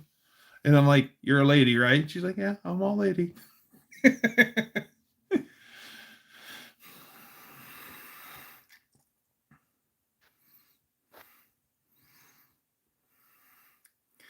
Hate using the area toilets when a person. That's funny, old Mac. Uh,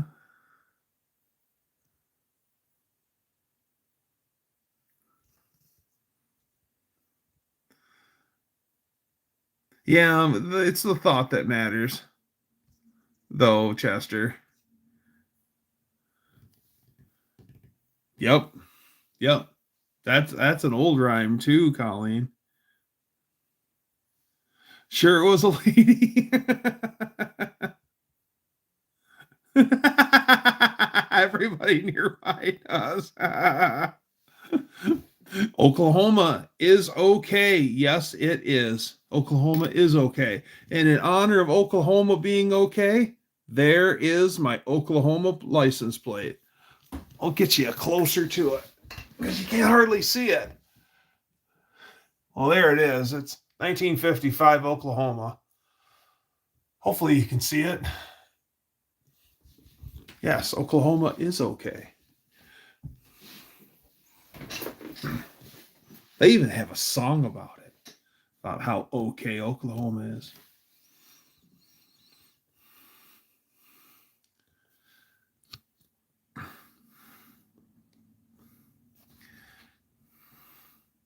PSA, if you find a baggie on exit 14 on Highway 155, don't touch it. Have to make. Oh, yes, yes, yes. And here we are talking. Yes, we are. I've got more coming too. I've got when I get my next order in, I've got some cool stuff. Um, I can't wait. I've got some more of these coming. I won't tell you what they are until they get here. And I've got another license plate coming. Let me see the list.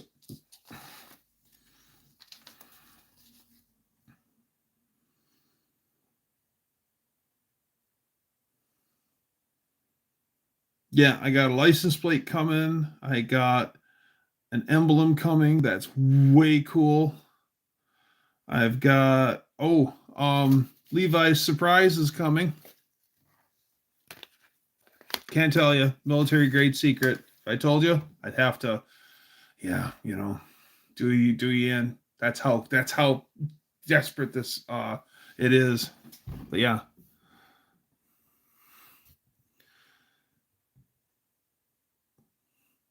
A licensed plate. That's right.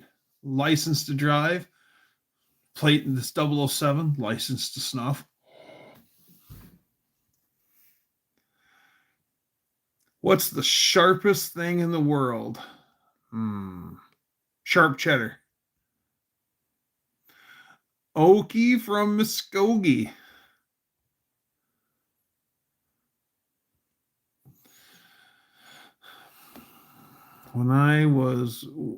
That was one of my first times watching a musical as a kid. It was Oklahoma. That would be some. Anybody playing Halo? No. Tanner got his license from a Cracker Jack box. So did I. Tanner is an Okie. So Shelby. Oh, a fart is the sharpest. Yes, it is. This is true. This is true. And we don't take our trips on LSD.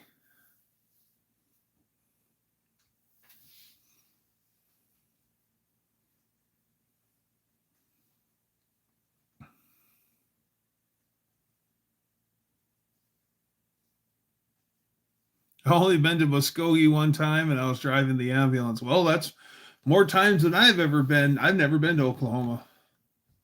So I mean, I only heard that it's okay. I don't personally know if Oklahoma's okay.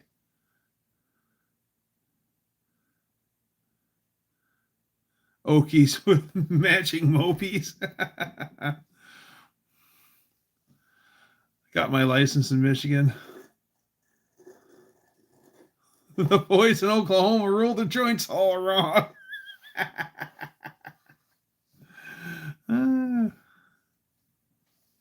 I can attest Oklahoma is indeed okay. Well, good to know. Now we have the Okie seal of approval. Good to know. Thank you, Tanner.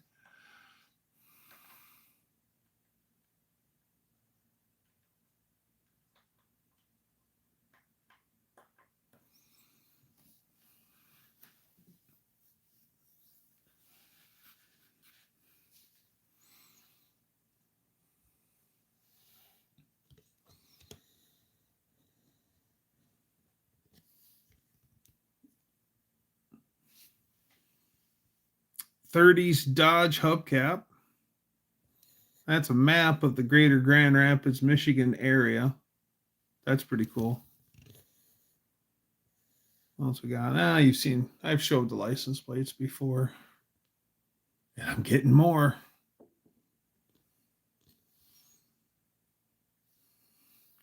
The only joints I ever rolled are in my right ankle.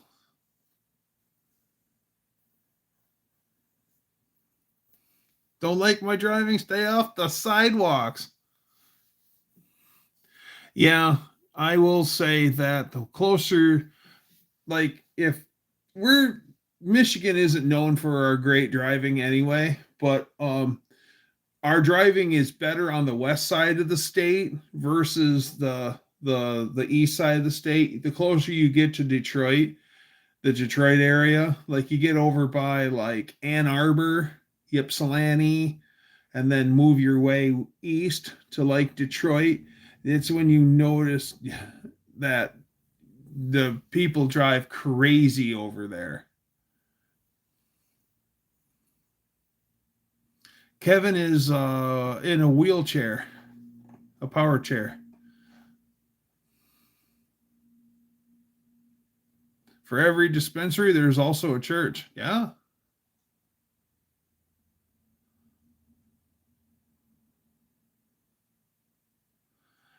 What is in the water over near Detroit? Is it bad in Windsor, Ontario? That would be the water. What you're talking about is Lake St. Clair and the Detroit River. And maybe it is.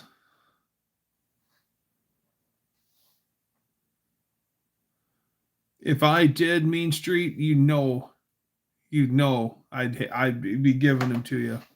I'll keep my ears and eyes out for them. Your car came from Windsor. It's a Canadian car, so it's very friendly, and it says A all the time. Wherever there's a reservation, there's a casino. Well, not necessarily, but there is a little bit of truth to that. When we were in Detroit, we stopped at the hardcore pawn shop, much smaller than it looks on TV. The worst traffic I've ever experienced was a toss-up between Oklahoma City and Tulsa here. Tulsa here in Oklahoma. The worst traffic.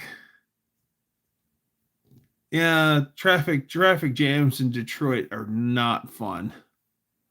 Detroit used to have the best water system in the world. At one time they did, yes.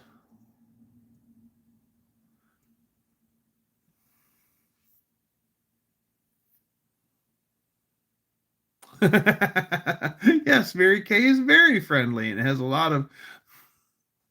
What's even funnier is that you call it Mary Kay, and it's also like the color of like ladies, pardon my descriptor, but hooker eyeshadow blue. Yes, Atlanta always has bad traffic. Yes. The worst traffic that I've ever dealt with is Chicago. Chicago traffic is horrible. Like anytime that I'm headed out through the Chicago area, I try to leave. I always try to go through Chicago in the middle of the night, like midnight, 1 o'clock. And that way it's just smooth sailing and goes right through.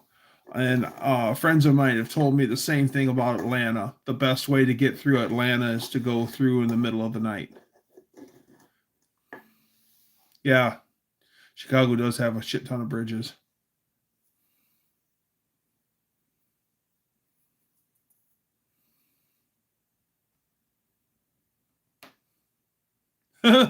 Yes, my mom calls it Mimi Stripper Blue.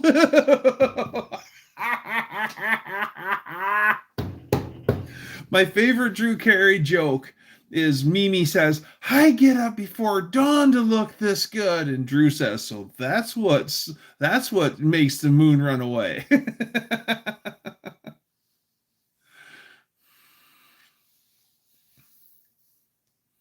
Salt Lake City has almost no traffic at 2 a.m. Nice.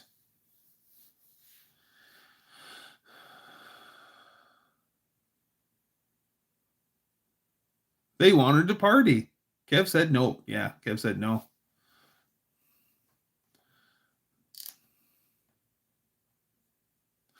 Nothing as bad as the traffic wise. The old Zilwaukee Bridge used to be raised up on I-75. Yes. Yes, I've heard of that. The Zilwaukee Bridge, not Milwaukee, Zilwaukee with a Z. He spelled that right. That is the only stoppage on I-75 from Florida to the Mackinac Bridge. The Zilwaukee Bridge, when it raises up for ships to go through, then the whole highway stops. Tanner seen a weird looking girl at the store the other day and said, "Man, her face would make a freight train take a dirt road." A friend of mine would say that a lot. That's my friend Brad. R.I.P. Brad. What is worse? What is the worst sound to hear while riding a Harley at 70? Okay. What, Chester? Silence. Yes.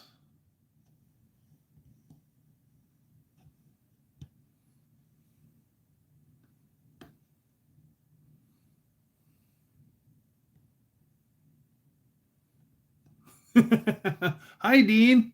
Welcome. Oh, Wendy's here. Hi, Wendy. Plot twist. He was talking about me. Dun dun dun.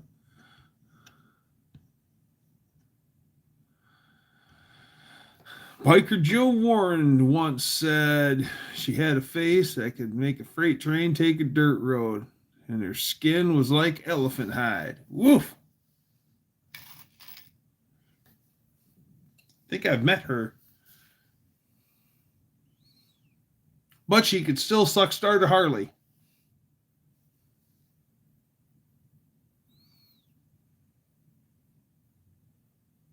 If you ever join a biker gang, what biker gang would you join and why? I have been invited to biker clubs, and um, one wanted me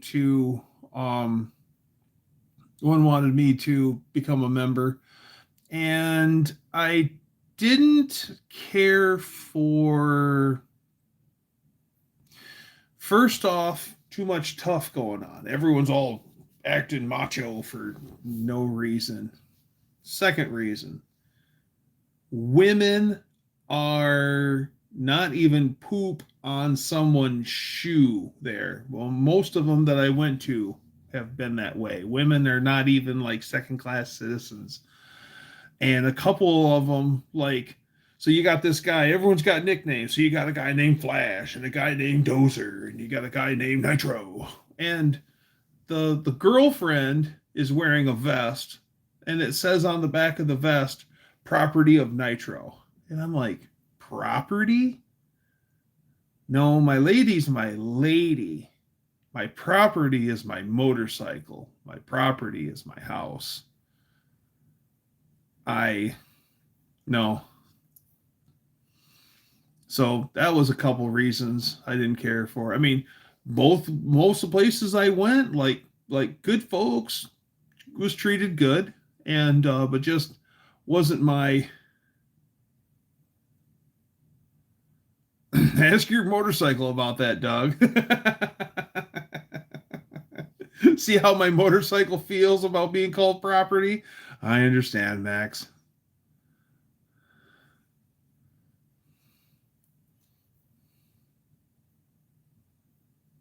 No, you were your lady's property. I would be in the one from SpongeBob instead of the wild ones. I'd be the mild one. Born to be mild. Okay, motorcycle clubs, both Christian clubs. I have rode with the Christian the Goldwing. There was a Goldwing group, and that were all Bible thumpers, and but they were cool people, and that they'd go on huge rides, and then to go out for ice cream, and then those are actually pretty cool. And we'd go on a huge ride to some great place and for ice cream, and then they'd always crack open the Bible and read a little bit, and that's fine.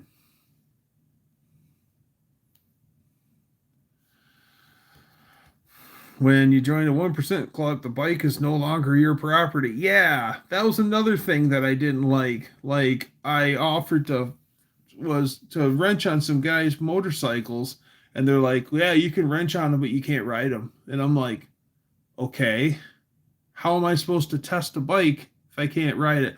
Only club members, only club members can ride the bikes, so you can't unless you're a member. And I'm like, I can fix it, but I can't ride it. How else am I supposed to test the damn thing? I saw that here, Doug. Guys walk down the street with their arm all the way around the girl like they're a property. I would never do that. Exactly. I agree. What's hers is hers, and what's mine is hers. There's one here based in Oklahoma called the BACA, Bikers Against Child Abuse, and they do a lot of good things for kids around the state. Oh yeah, I'm not saying there isn't good groups out there. I was in the Trento Hog group. It was the secretary of the Seeds of the Abraham, and then the Heaven Saints.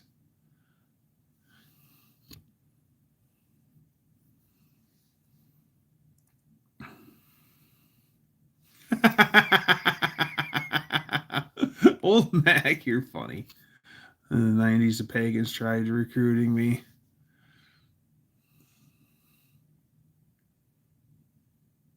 Told them not interested. Yeah, I I get invited out all the time like, hey, we're having, a big party. Come on out. And yeah, sometimes I'll stop in, hang out for a minute. But yeah, and they're always like, oh, yeah, be part of the club. Yeah. Yeah.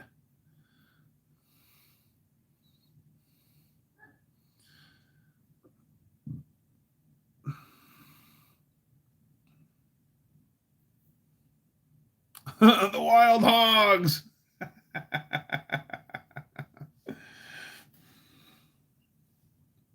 I like it when the one guy's like, great tattoo. Where did you get it? And the guy's like, Leavenworth.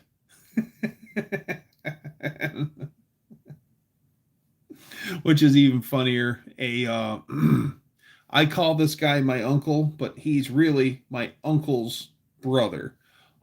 He married into my family. So my uncle's brother, who I do call him uncle, isn't really my uncle, but he retired as a major from the army.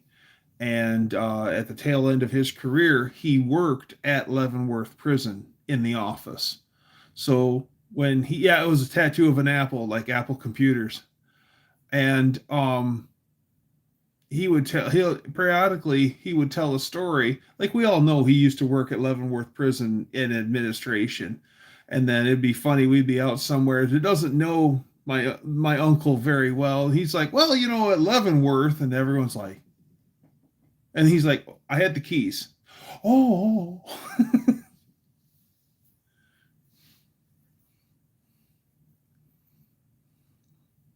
Indian Scout Bobber.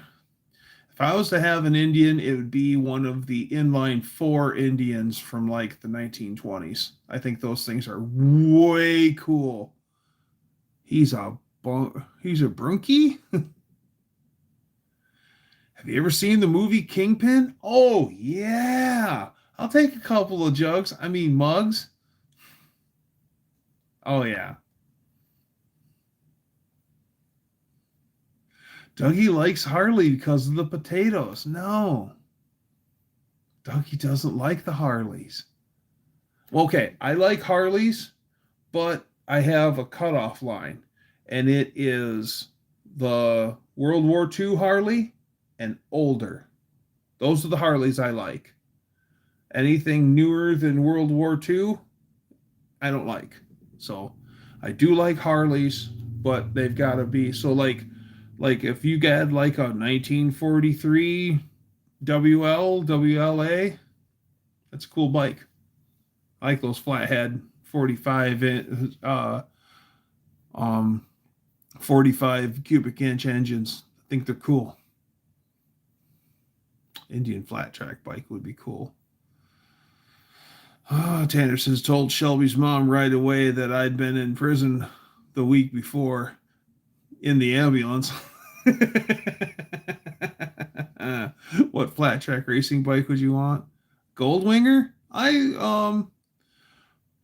Goldwings are nice. I have a Honda Valkyrie, which is kind of like it's the Goldwing without the Honda Bego. So the Goldwing doesn't have the walk-in jacuzzi. It doesn't have the jacuzzi or the walk-in shower or the king size bed. Yeah, it's kind of the stripped down. Yeah, same engine. The Goldwing engine and the Valkyrie engine is the same engine, the same opposed six. The Valkyrie gets 6 carburetors instead of 2 carburetors on the Goldwing, and then it gets a different cams. And the Valkyrie makes Goldwing of the same year makes 88 horsepower, and mine makes like 95 or 97 horsepower. So I got more chooch. I have a friend who had to do a year in Leavenworth. Oof, not cool. Shelby says, my mom does like Tanner, by the way. LOL. She said we're made for each other because we're both weird. Hey, that's all right. Dougster digs weird. Bad storm's about to hit up here, so if I disappear, you know why. Well, I hope you're okay, old Mac. Whoa, my teenage best friend is doing life. Oof. That's rough. Also, the Wild Pigs wanted to make me an affiliate member. I told them I wasn't interested. They were all cops and prison guards.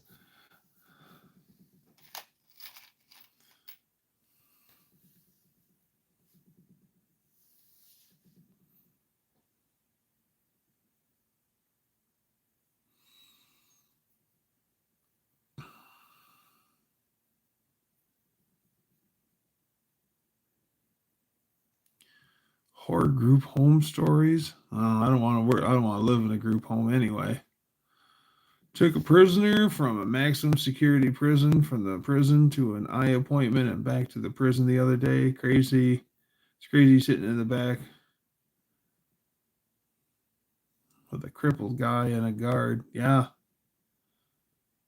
My one of my coworkers' ex-wife, she during COVID was she's a nurse, and she was working at the prison system for a little while, like a fill-in nurse. And she's good at what she does. She's real good at what she does. And um usually in the prisons, if the warden or the director, the head guy of the prison, if he needs to talk to you about something, it's never anything good. And all of a sudden she gets told that the warden wants to see her, and she's like, what did I do? I didn't do anything. So she's kind of nervous, and she goes up to, woof, Kev, that's rough, Kev. Um, so she goes and sees the warden, and she's like, you wanted to see me? And he's like, oh, hi, so and so. He's like, yes, I want to talk to you about you working full time here, because at the prison, because you are better than a lot of the nurses that we have come in here, and I can see quality when I see it. And offered her like a hell of a job, good pay, and all sorts of stuff. And then so she told us that. Then she told us all sorts of horror stories that she had witnessed the inmates do at the prison. And she's like, yeah, they could offer me $10,000 an hour and like the best benefits ever. She goes, I still wouldn't take the job. She goes, I wanted out of there in the worst way. She told us some stories that would curl your hair, people. It was one of those things where I kept going,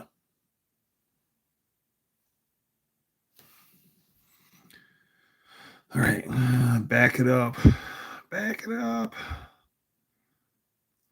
The whole spill about the gold wing reminded me of the other day. Me and Tanner were on in the satellite, and a girl pulled out in front of him and said that if she caused you to wreck a Terra, oh yeah.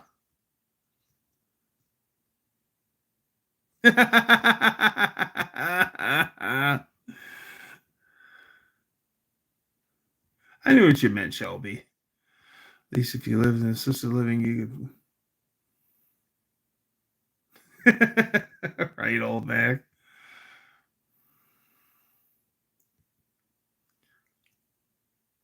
Wow. Braden, come on, man. Really?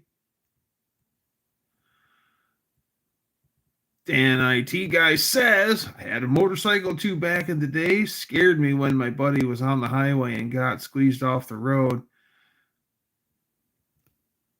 Bag of bones, hospital for a year. Yes. That's not good. Been grandfathered into a few biker clubs, the Grim Reapers, the Pistons, and the LA chapter of the Hells Angels and the Ranch Riders. Sold my bike back to the original owner.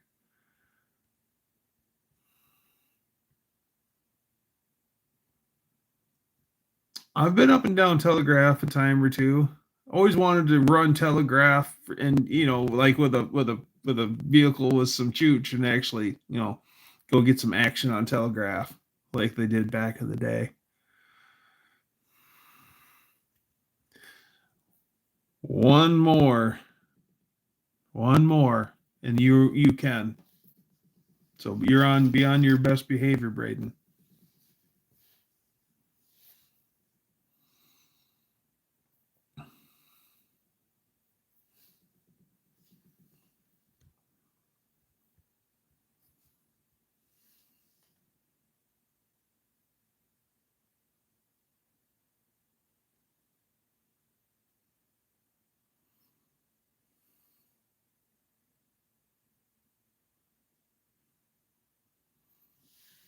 Telegraph Road got too many tickets there.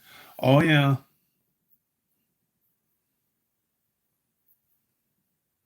Doesn't Telegraph run all the way through like Auburn? Yeah, yeah. You can go. You go. Telegraph will take you past Auburn Hills and Pontiac, right? Yeah, it'll take you all the way out to Detroit. I think that's Telegraph Road.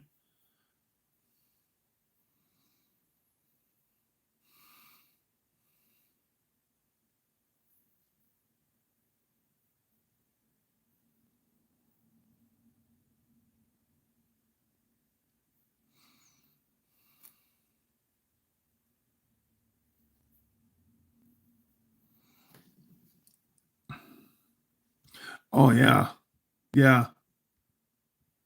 That is true. No questions asked. Yeah, it has fun rehab nursing homes. One had a cat that would visit patients' rooms.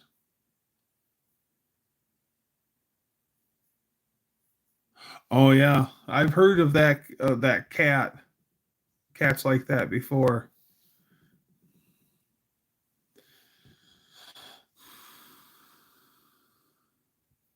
Motif. Uh-huh. Oh, you pay tickets on the spot? One time we got pulled over in Greater Detroit, and my friend had a ticket for like $375, and we scraped up all our cash on us because either A, he got hauled in, and then I was left to drive the car, or B, we paid the ticket on the spot, and the cop gave us a receipt. And we scraped together almost all of our money and paid the ticket on the spot to keep him from getting hauled in. That was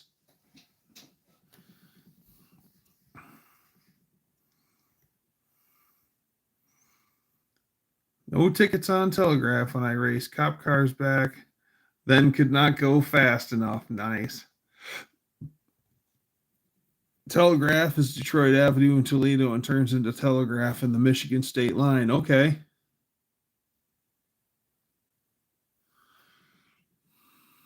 Who is a member of the Dicky Doo Club? Oh, I wish I could lie and say I'm not, but I am.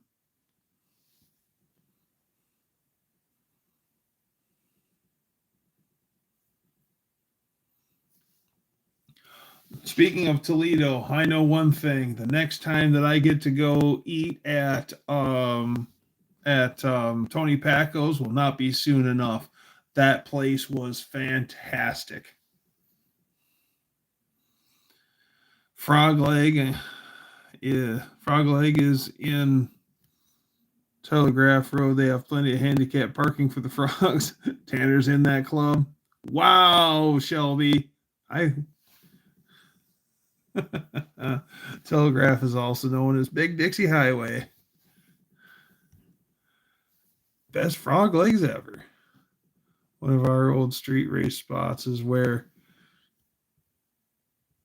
Big Chief of Street Outlaws worked his original crow car. My dad was in that episode. He was in the background. Very cool. Shelby lies.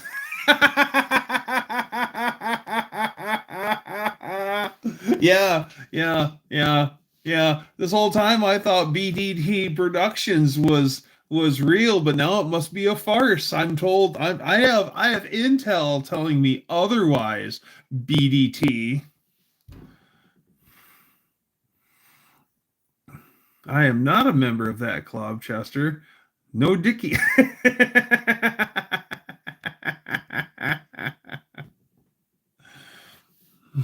Telegraph is Route 23.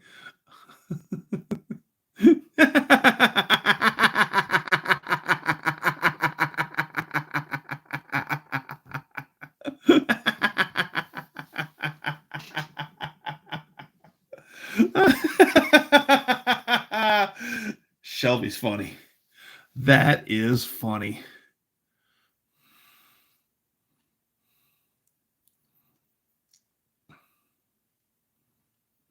We won't get into what Shelby actually thinks.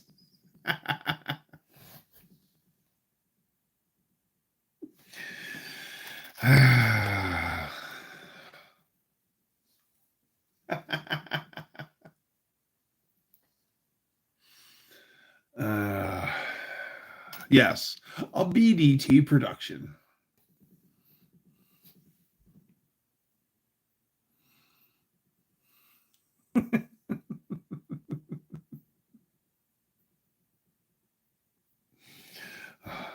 We have such good times here.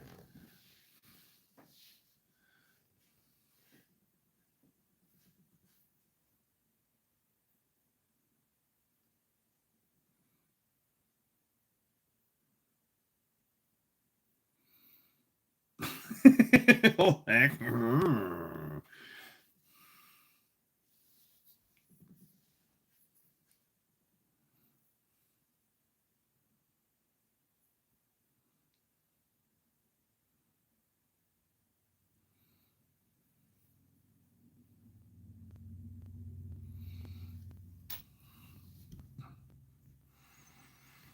Gained that moniker back in 2020, long before I got to know Shelby. Oh, nice. Remember doing the burnout in front of Reds, Texaco, and hauling ass to the county line because Henry County couldn't follow you through Mercer County.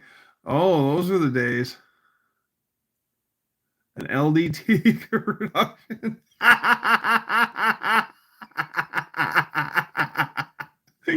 Good one. Good one, Ken. To be fair, Shelby is quite the silly goose.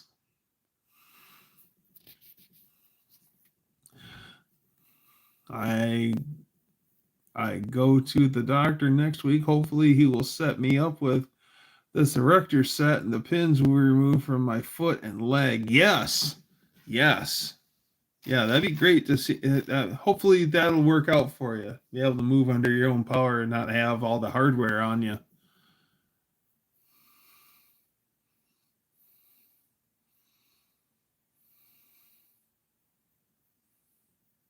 Names our dogs after cars. Okay. Then I go into a cast. Well, progress is slow, but keep your spirits up, Chester. The wheels on the back of my satellite are Shelby brand. No kidding. Definitely ain't got no luck. 16 candles.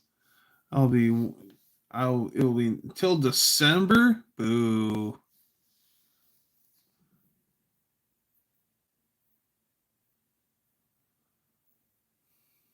Yeah, hope you have a speedy recovery for sure.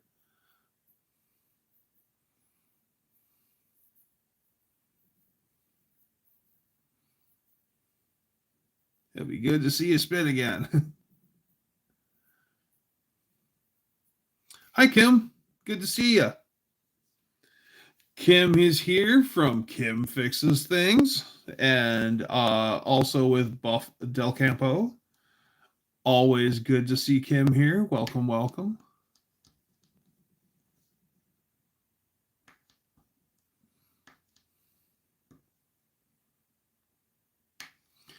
Finally got to use, I bought a Hobo Fright Icon 1/4-inch drive ratchet a while back, and over the weekend I actually got to use it for the first time, and man, that's a nice ratchet.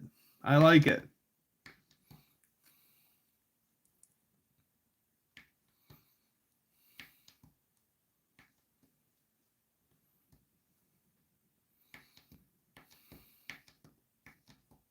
He must have the. Yeah, I like the color gold that Kim's dart is. I vote it gets named Goldfinger. Best James Bond line there is. You expect me to talk, Goldfinger? No, I expect you to die, Mr. Bond. Chester says, I have a concert to go to on August 19th. Foreigner and Skinner need to be in the cast before then. Right. I seen Skinner with ZZ Top. And that was good.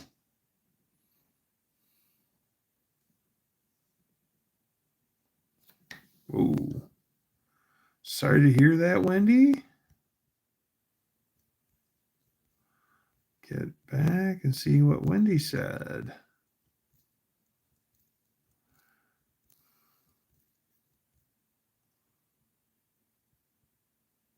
Oh, Uncle Sonny passed away on Saturday. He just turned 89. All right, everyone. A moment of silence for Uncle Sonny.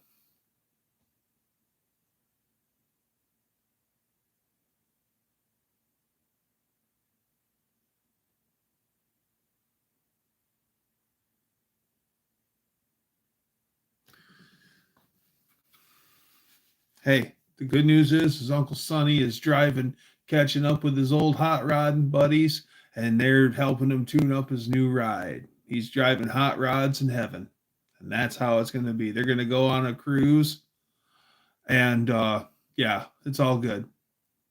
He's in good hands up there. You're welcome, Wendy. Well, I know Uncle Sonny was important to you and to Ron and Don, so I sorry for your loss. And the cool thing is the old Valiant, the old Road Toad is in good hands, and that is a memorial to Uncle Sonny. I think it's cool that you guys got video of him tuning the carbs by ear on it. I think that's awesome. So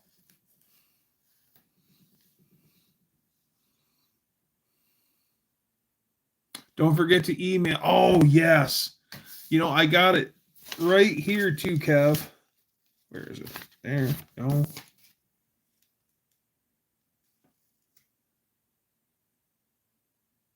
I got it right here. I'll try to remember to fire you one off tonight. How's that sound, Kev?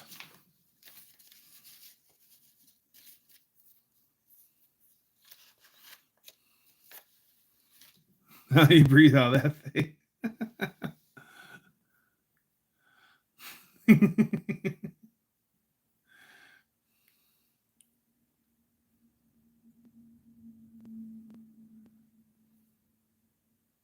Oh, both cars came from Uncle Sonny. Awesome. Awesome.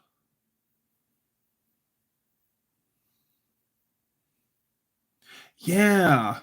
I Blackberry Smoke is pretty cool band. I wouldn't mind catching them live. Shelby's abusing me. I just got smacked on the behind by a baking sheet. Is she abusing you, or is she just setting the mood for later? Maybe you're gonna have to redeem yourself as BDT.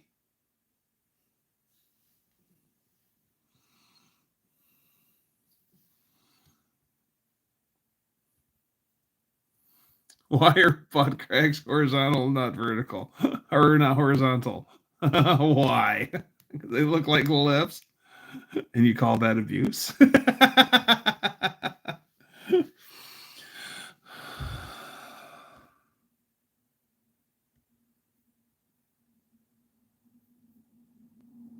A garbage truck.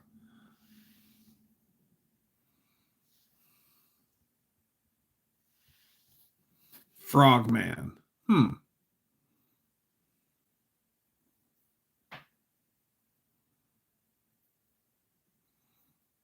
Make a blip blip sound. When you'd run, they would clap.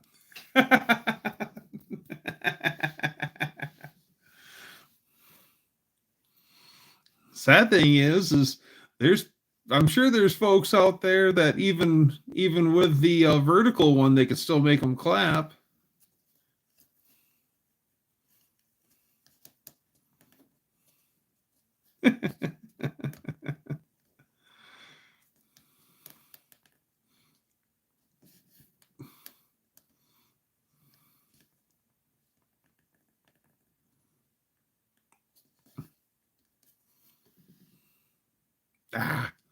Well, good to know. Most of the time, F-bombs are okay by me.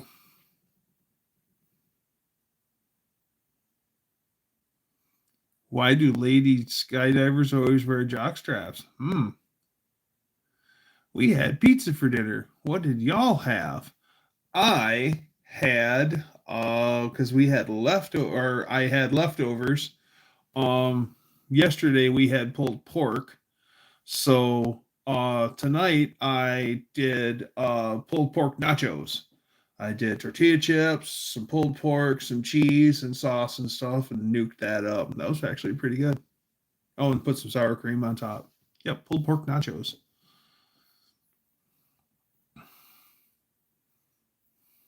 So you don't hear him whistle all the way down.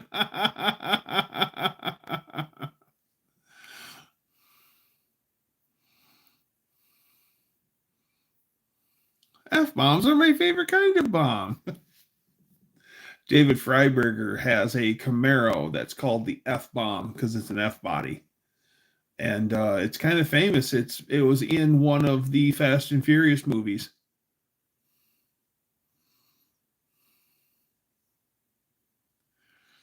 We went and got some slushies for a sweet treat. Nice.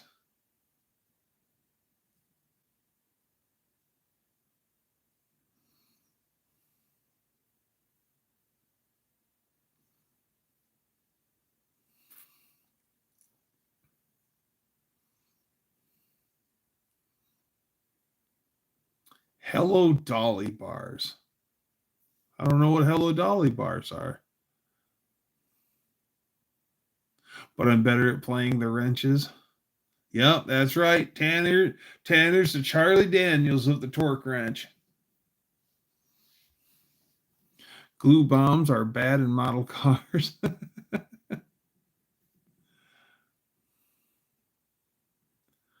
Some cities have 7-Elevens but no Slurpee machine. Yeah. What's the use of having a 7-Eleven if you don't have a Slurpee? I've never seen a 7-Eleven not have a Slurpee machine.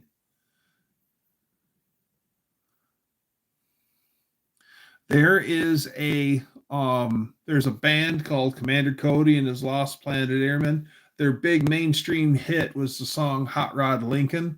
Well, they have a tune that's called Stealing from 7-Eleven. And the main part of the song says at 7-Eleven, 2 things you can do: steal from them or let them steal from you. Because you got to admit, 7-Eleven is pretty expensive. It isn't a real 7-Eleven without a Slurpee machine. I may be a bass player, but the best instrument came on, yeah.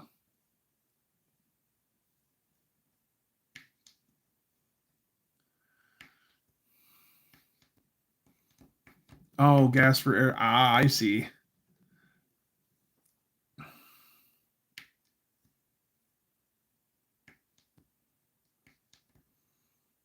Oh, Hot Rod Lincoln by Commander Cody was a cover. Another band originally did Hot Rod Lincoln. Huh, I didn't know that. I really like Commander Cody. I can listen to them a lot.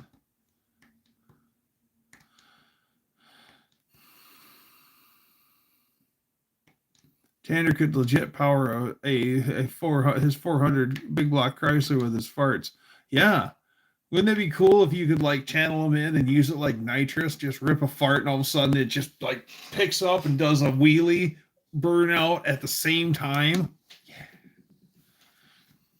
Nut Milk Dugs, graham cracker crust topped with chocolate chips, butterscotch chips, coconut, pecans, and covered with condensed milk. Bake for 25 minutes and then taste heaven. Takes a new meaning to Gasser. My 41 Lincoln has the V12. Yes. Oh, you mean talking about the Lincoln Continental Mark One, the Flathead 12. Um.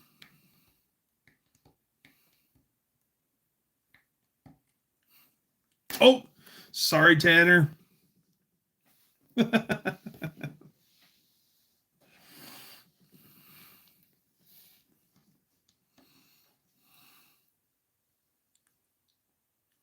That sounds pretty cool, Mohawk. Oh, model car. If you ever check out Strong's Garage here on YouTube, there are a bunch of there's two guys. Their name is uh,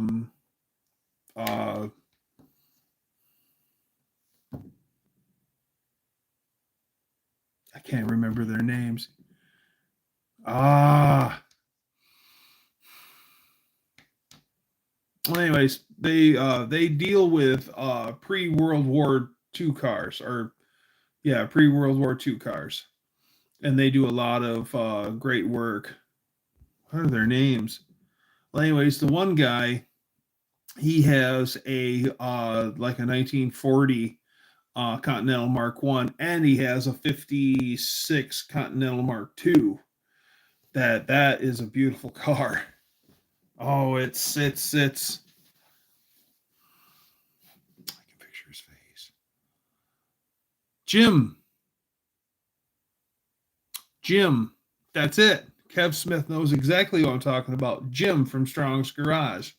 Jim, and I can't think of his Matt and Jim. Thank you, Kev. I was drawing such a blank. I picture both their faces, Matt and Jim. Matt Hott and Jim. Yeah, his last name's Hott, Hotte. Uh, and Jim, I forget his last name, but yeah, Matt and Jim from Strong's Garage. They're wonderful guys. Yeah, Jim has two great Lincolns. Oh, I'm not falling for that one, Tanner. Country Joe McDonald passed away. How many Doug points does he get? All of them. He's getting all of the Doug points, but they must be redeemed by 10:24 Michigan time today. Yeah, 56 Continental and the 41 Lincoln. Oh, it's a 41? Okay, it is a 41. Um the 56 Continental, they're slowly chipping away at that again. It got mothballed for a while. Well, Jim also got himself a new place too. So yeah, Continental isn't a Lincoln. That's right. That's right. Because Continental is all by itself. It's just a Continental. Kev is right. Just like at one time you have Chrysler Imperials, then later it's just an Imperial.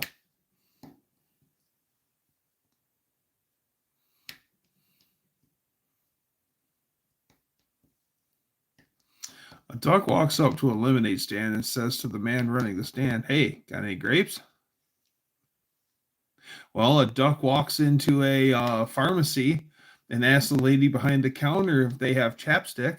And she says, "Yes, we do." He's like, "Excellent. Can I have some, please? And can you put it on my bill?"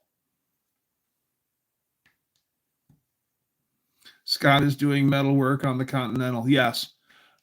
Scott is, it is. The man says, "No, we just sell lemonade."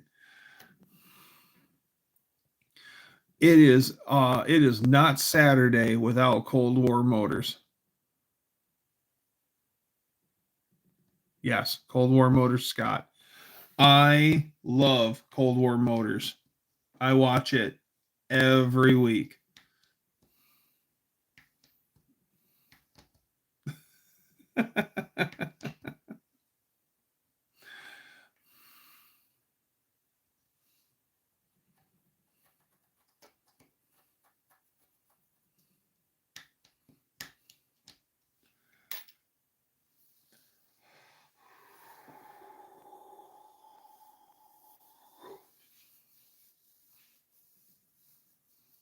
Yes.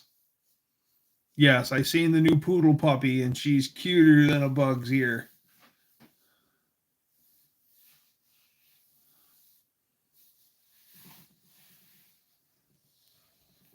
Must every Saturday. Yes. Yes. I enjoy what I like about Cold War Motors is there's just a great group of gearheads. They all get together on whatever project and they have a good time, and everyone's of good spirits. Everyone helps, and yeah, it's great. It makes me think of a lot of me and my friends when we get together for our little gearhead adventures and just projects, and then everyone brings a little something else to the table, and everyone has something to offer, and that's great. I like the new puppy is submissive to Frankers. Yeah, Frankers is a card. I've been watching long enough. I remember when Stell was still around, and I remember when Frankers was just a pup.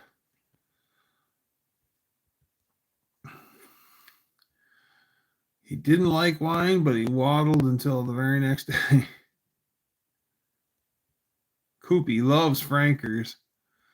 Two old ladies sitting outside and smoking cigarettes, and it started raining. The old lady reaches into her purse, pulls out a condom, cuts the end, and covers her cigarette. The lady, impressed.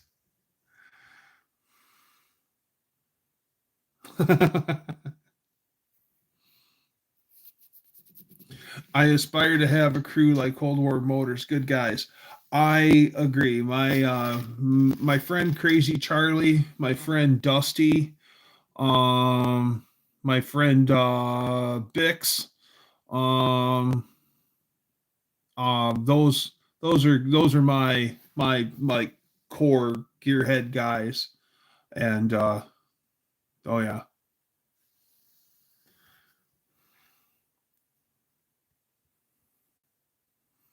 yeah. Well, that's what I like about Cold War Motors is they're eclectic. He likes Mopars, he likes French cars, he likes motorcycles. It's eclectic. I still remember Stella. Stella was a good girl, yes. I'm curious how many people are going to have watched long enough to know all of my cats throughout the channel's history. The Frazier was Stella's car. The brown door on the Frazier is Stell's door. And even on the inside, if you open the door on Stell's door, he redid the interior panels and he repainted and did the interior in brown on Stella's door. So I think that's really cool.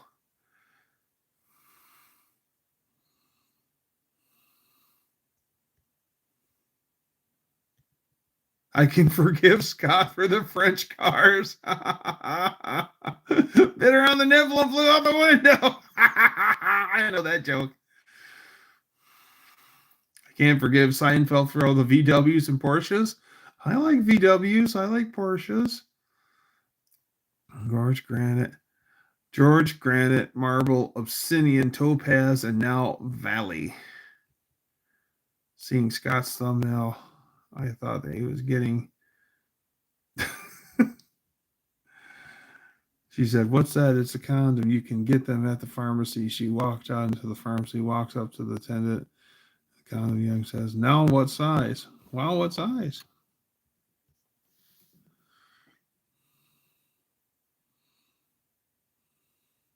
"Yes." "Size for a camel." Yeah, Stella was special. I do like it when Frankers in the past, she gets like when Scott was finally starting to do the body work on the blue and white Fury, 60 Fury, and he was spending a lot of time working on that. And Stella was getting, or not Stella, Frankers was getting jealous of the car because dad is petting the car and not her. And then she keeps standing between him and the car, impeding his work because she's jealous. I thought that was really funny. I'm like the third girlfriend to be featured on Tanner's channel. Oh, well, hopefully the last, right?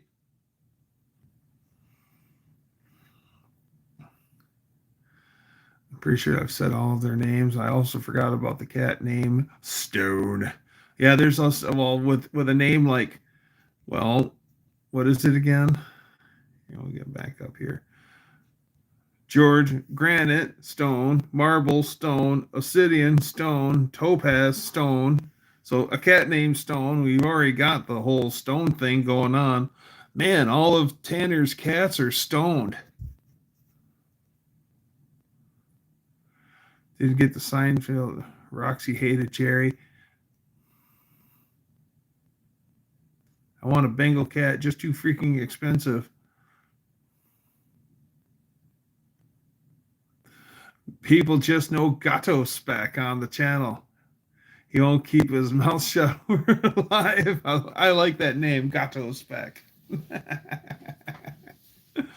Frankers gets jealous a lot.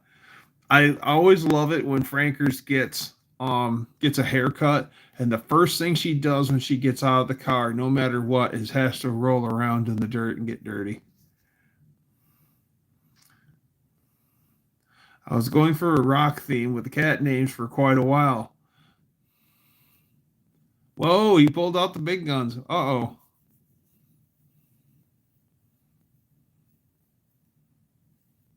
Danny Boyd's responsible for that name, Gato Spec. I think it's good. Good job, Danster. Good job, Danster.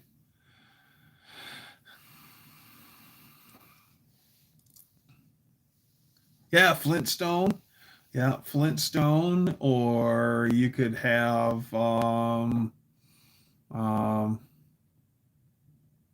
you could have Pudding Stone. You could have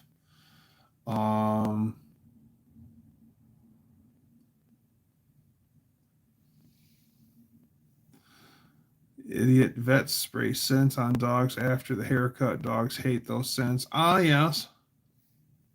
Yeah, I think you're right. You're absolutely right. But then again, they're also used to having, just like you when your hair gets really long, and then you're used to having a head of hair, and then you get a haircut and it's all short, and then it feels weird for a little while.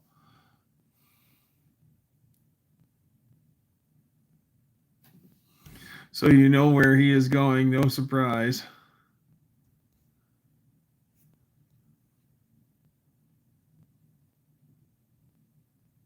Kidney stone.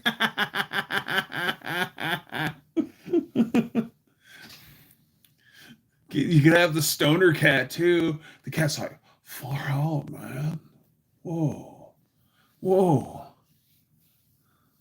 The cat talks like Tommy Chong.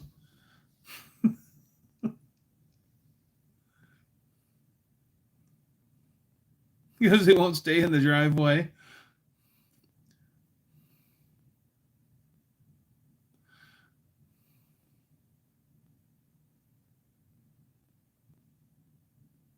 I could see that.